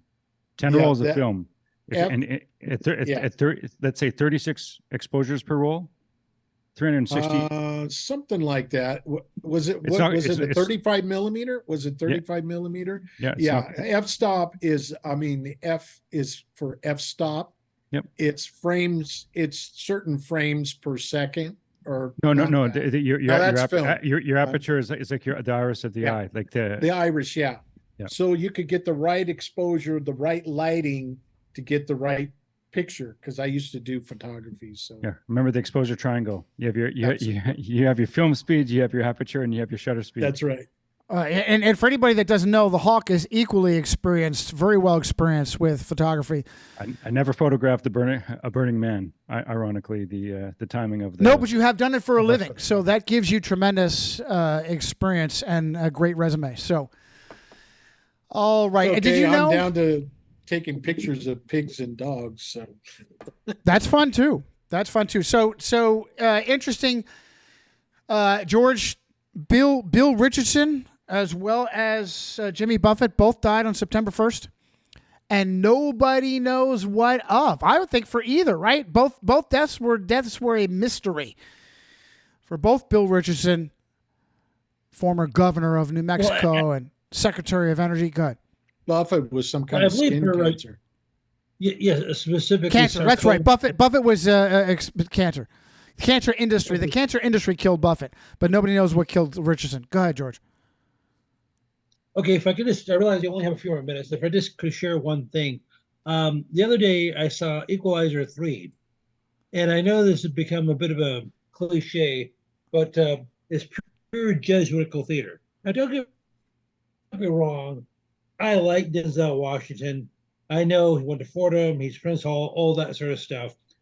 But however, I just have a couple of critiques. He plays this nebulous ex-CIA, ex-Marine killer. And as I said, it's the third installment of the franchise. And he's so bad, he can kill you with his left pinky. I mean, just by, and even though he's almost, 70. Now, I know you showed a clip of a while back of the 1988 film Presidio with Sean Connery and his Presidio thumb. with Sean Connery. Yes, but well, Denzel can kill you with his pinky. So even though he's almost 70 years old, so the story is ridiculous. It takes place in Sicily, and I guess he's recuperating from something, and he comes across some drug dealers over there, and he has to save the day. So it's basically Godfather meets the Magnificent Seven, and so the great Denzel Washington has to save these poor innocent Catholic Sicilians from these other Catholic Sicilians who are mafiosos. And yeah, of course, all three movies, George. All three movies are extreme Jesuit theater. It's obvious Roman Catholics are writing those plots, and let's remember that, as is so typical for Hollywood, this is simply another remake. The same fare over and over and over again, except this one will race flip the original. Edward Woodward. Seriously, your parents needed to be. Well, absolutely. They did the same thing with the Magnificent Seven. They had Denzel Washington playing originally Yul Brynner's. And of course, the 1960-61 Magnificent Seven was a remake of Akira Kurosawa's Seven Samurai. Yep. Okay, and on TV, wait. So the progression. Original 1985 TV series, White Man. Now we have the movies, Black Man. Now on TV, it's a black woman. For real. Oh, really? There's there's an Equalizer on TV. The progression is... Equalizer, yeah. Equalizer. The progression of Equalizer is... They did that with Doctor Who. Doctor Who now is a woman. Yeah, I stopped watching, the whole movie thing right around the time they were bringing out the black female 007. I don't know where that went or what happened with that. Yeah, the last Daniel Craig, the Daniel Craig Bonds went... The best one was Casino Royale. The rest of them suck. Yeah, they started off gritty, and then they just shat themselves with stupid. So no surprise there. All right, as we close up, let's see, anything else that I wanted to hit? No, I'll just stay there with. Oh wait, one more thing. Let's close with this again with the Hawk. Hawk is just doing phenomenal work. Yes, he is. Did I save these? Let's see here. The Freemasonic connection to Top Gun. How they blow him with these.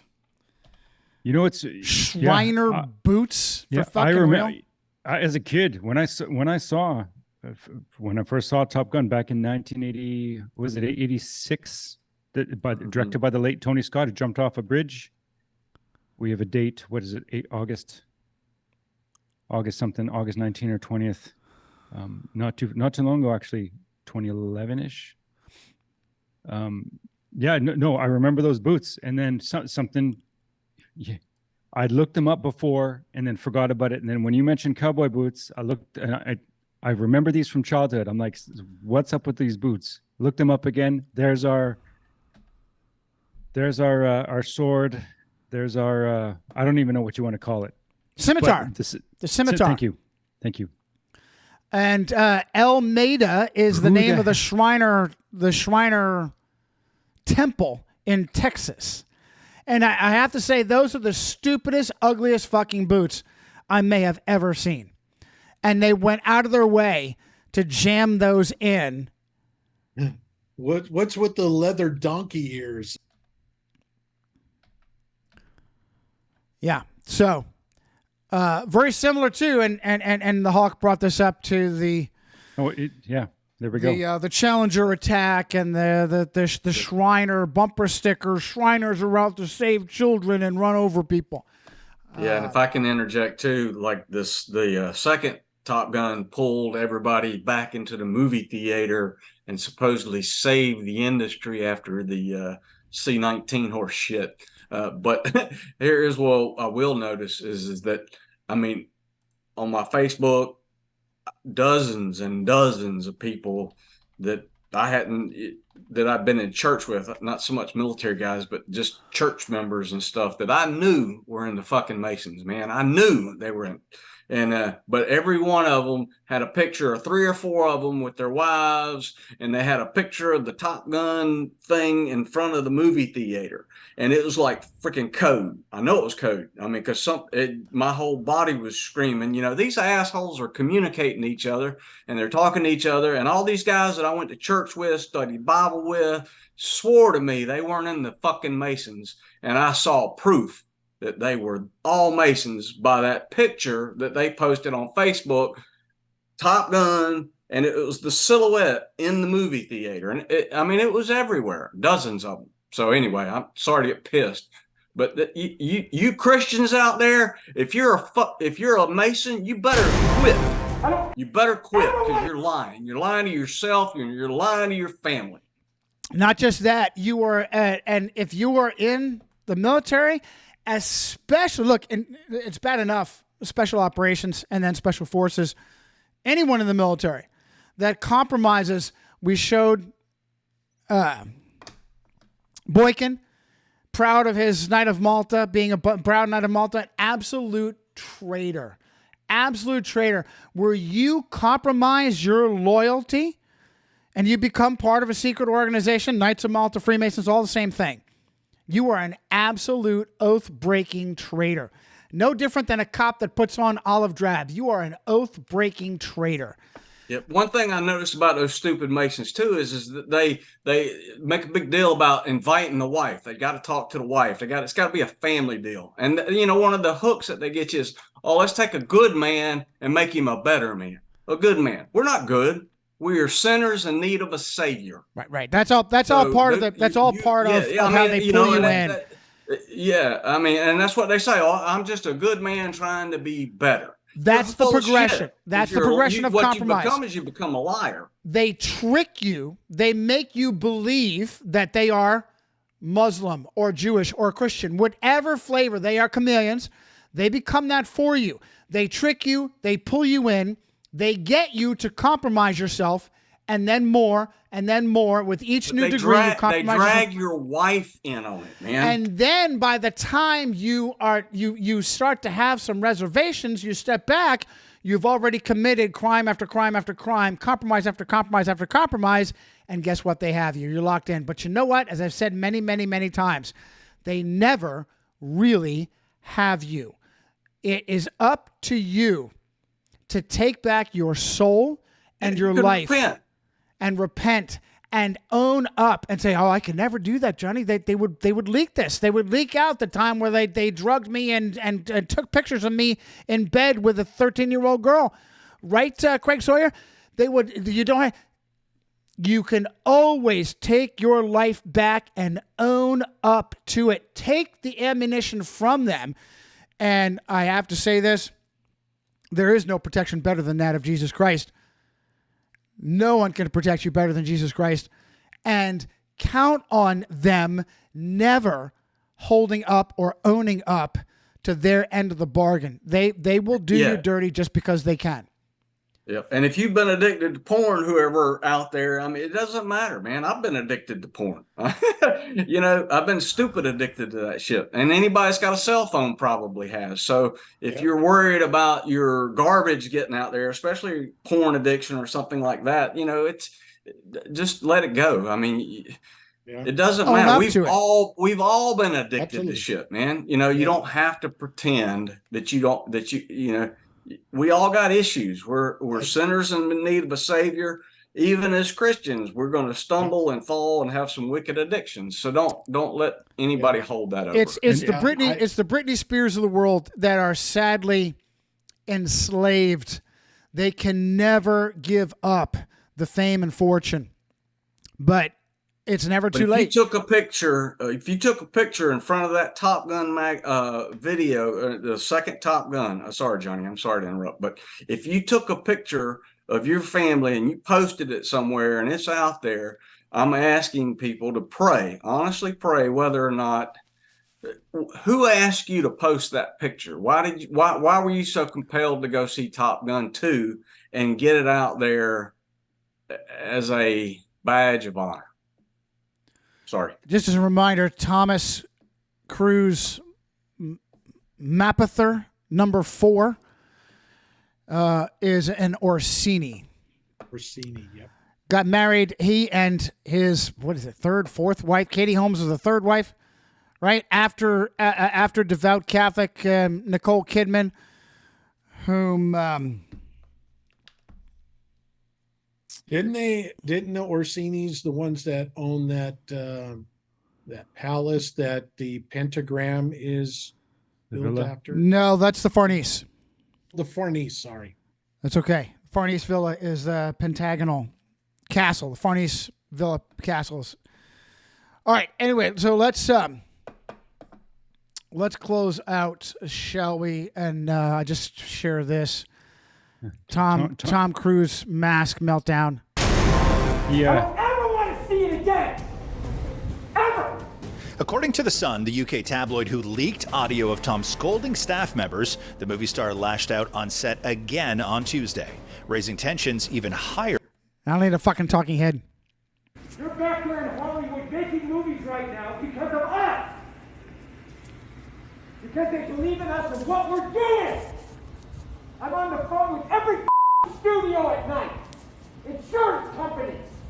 It's hard to tell what he's saying because this dumb fucker is too mass on. This guy is having a meltdown because he is a thoroughly controlled puppet. Talk about blackmailed and owned thoroughly. A huge, and he's gone through all these marriages because he is twisted, closet homosexual. Owned this guy. I think he's an MK. I think he's an MK Ultra victim too. Is it how much so is contrived Jesuit theater? At the same time, remember he shares a birthday with our Frederick Tupper Sauce III, July 3rd. Sure. Oh, look at the coverage. Look at the coverage. I wouldn't doubt that it's Jesuit theater. That even this was Jesuit theater. You bet. Okay. You bet. I did what? Are we going around the horn or? Is that George in the dark? Again? George, put your camera back on. If you're trying to jump in, we need to close out. Okay, if I could just say something, you were talking about this a moment ago, that generally speaking, at least here in the United States, and this is probably true in Canada and elsewhere, is most politicians, career politicians, work their way up the ranks, like the minor leagues, if you will. City Council, County Board of Supervisor, U.S. Congress. Now, granted, they'll often step certain rungs. And they do this for a number of reasons. One, to get experience with it's purely pragmatic, to learn how to run a campaign, how to kiss babies and give speeches and fundraise and all that sort of stuff. But also is to see how much crime and treason you're willing to commit.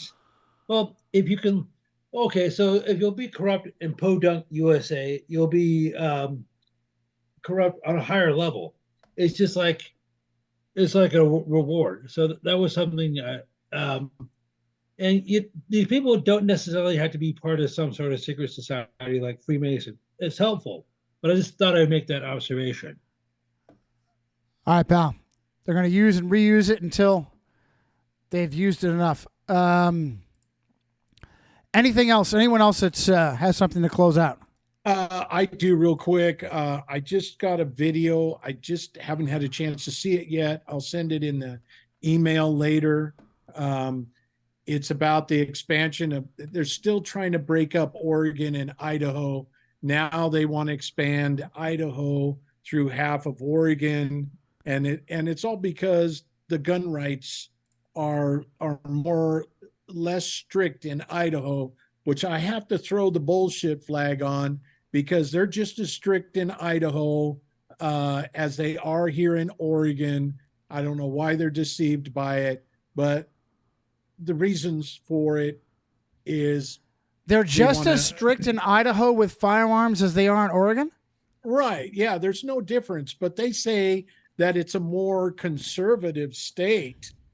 But I'd have to watch the video and I'll give you my comments in the email later. But they've been trying to do this ever since just before Pearl Harbor. They wanted to take the northern part of California and the southern part of Oregon and make the Jefferson state. But because of Pearl Harbor, that got rid of that. And then about a year or so ago, they wanted to take parts of Idaho and the lower part of Oregon, because the lower part of Oregon is more conservative than the northern part of Oregon, but because it's heavier populated in the north, the bigger cities and everything are in the north, and they're more libertards as opposed to conservatards. Yeah, the cities for every state, the cities of every state, especially the big ones, are an anchor, cesspool anchor of far left Catholic communist shit. Portland and Salem, which is Salem's the state capital, both of those cities are no different than San Francisco, and Los Angeles. They're almost the same. And what's interesting is all three governors, the governor of Washington State, the governor of Oregon, well, the former governor of Oregon, and I don't know, this new governor Kotex is worse than Brown, but I'm sure they're related because she's related to Governor Brown of California, also the current governor Newsom. They're all related. Can you believe that? And yeah, he said Newsom. Okay, they have destroyed our state. It's sickening. It is. It's a beautiful state, and it breaks my heart. It's becoming like California. It's a beautiful state, and it breaks my heart. Yeah. All right, guys, I'm now over 2 hours, and not that I give a shit about Shit Shoot, but I'll go ahead and close out there. Much love to you. You got to realize, Johnny, I found out I get more views with these videos. I wish there was a way I could cut mine down, because I get more views on BitChute than YouTube, than Stumble, or any of those. Yeah. I get more views on BitChute when I can upload, but they only allow 2 gigabytes. Yeah. Come on. I don't. Shit Shoot is nearly almost a waste of time. So much love to you guys. So great. Full panel today. You guys were phenomenal. Love you guys. Lord willing, maybe we'll see you tomorrow, see how tomorrow goes. But hey, listen, be strong and courageous. Amen. Be strong and courageous, because the resistance is rising. Okay. Love you guys. Thanks, guys. Thank you. Have a good weekend. Bye-bye.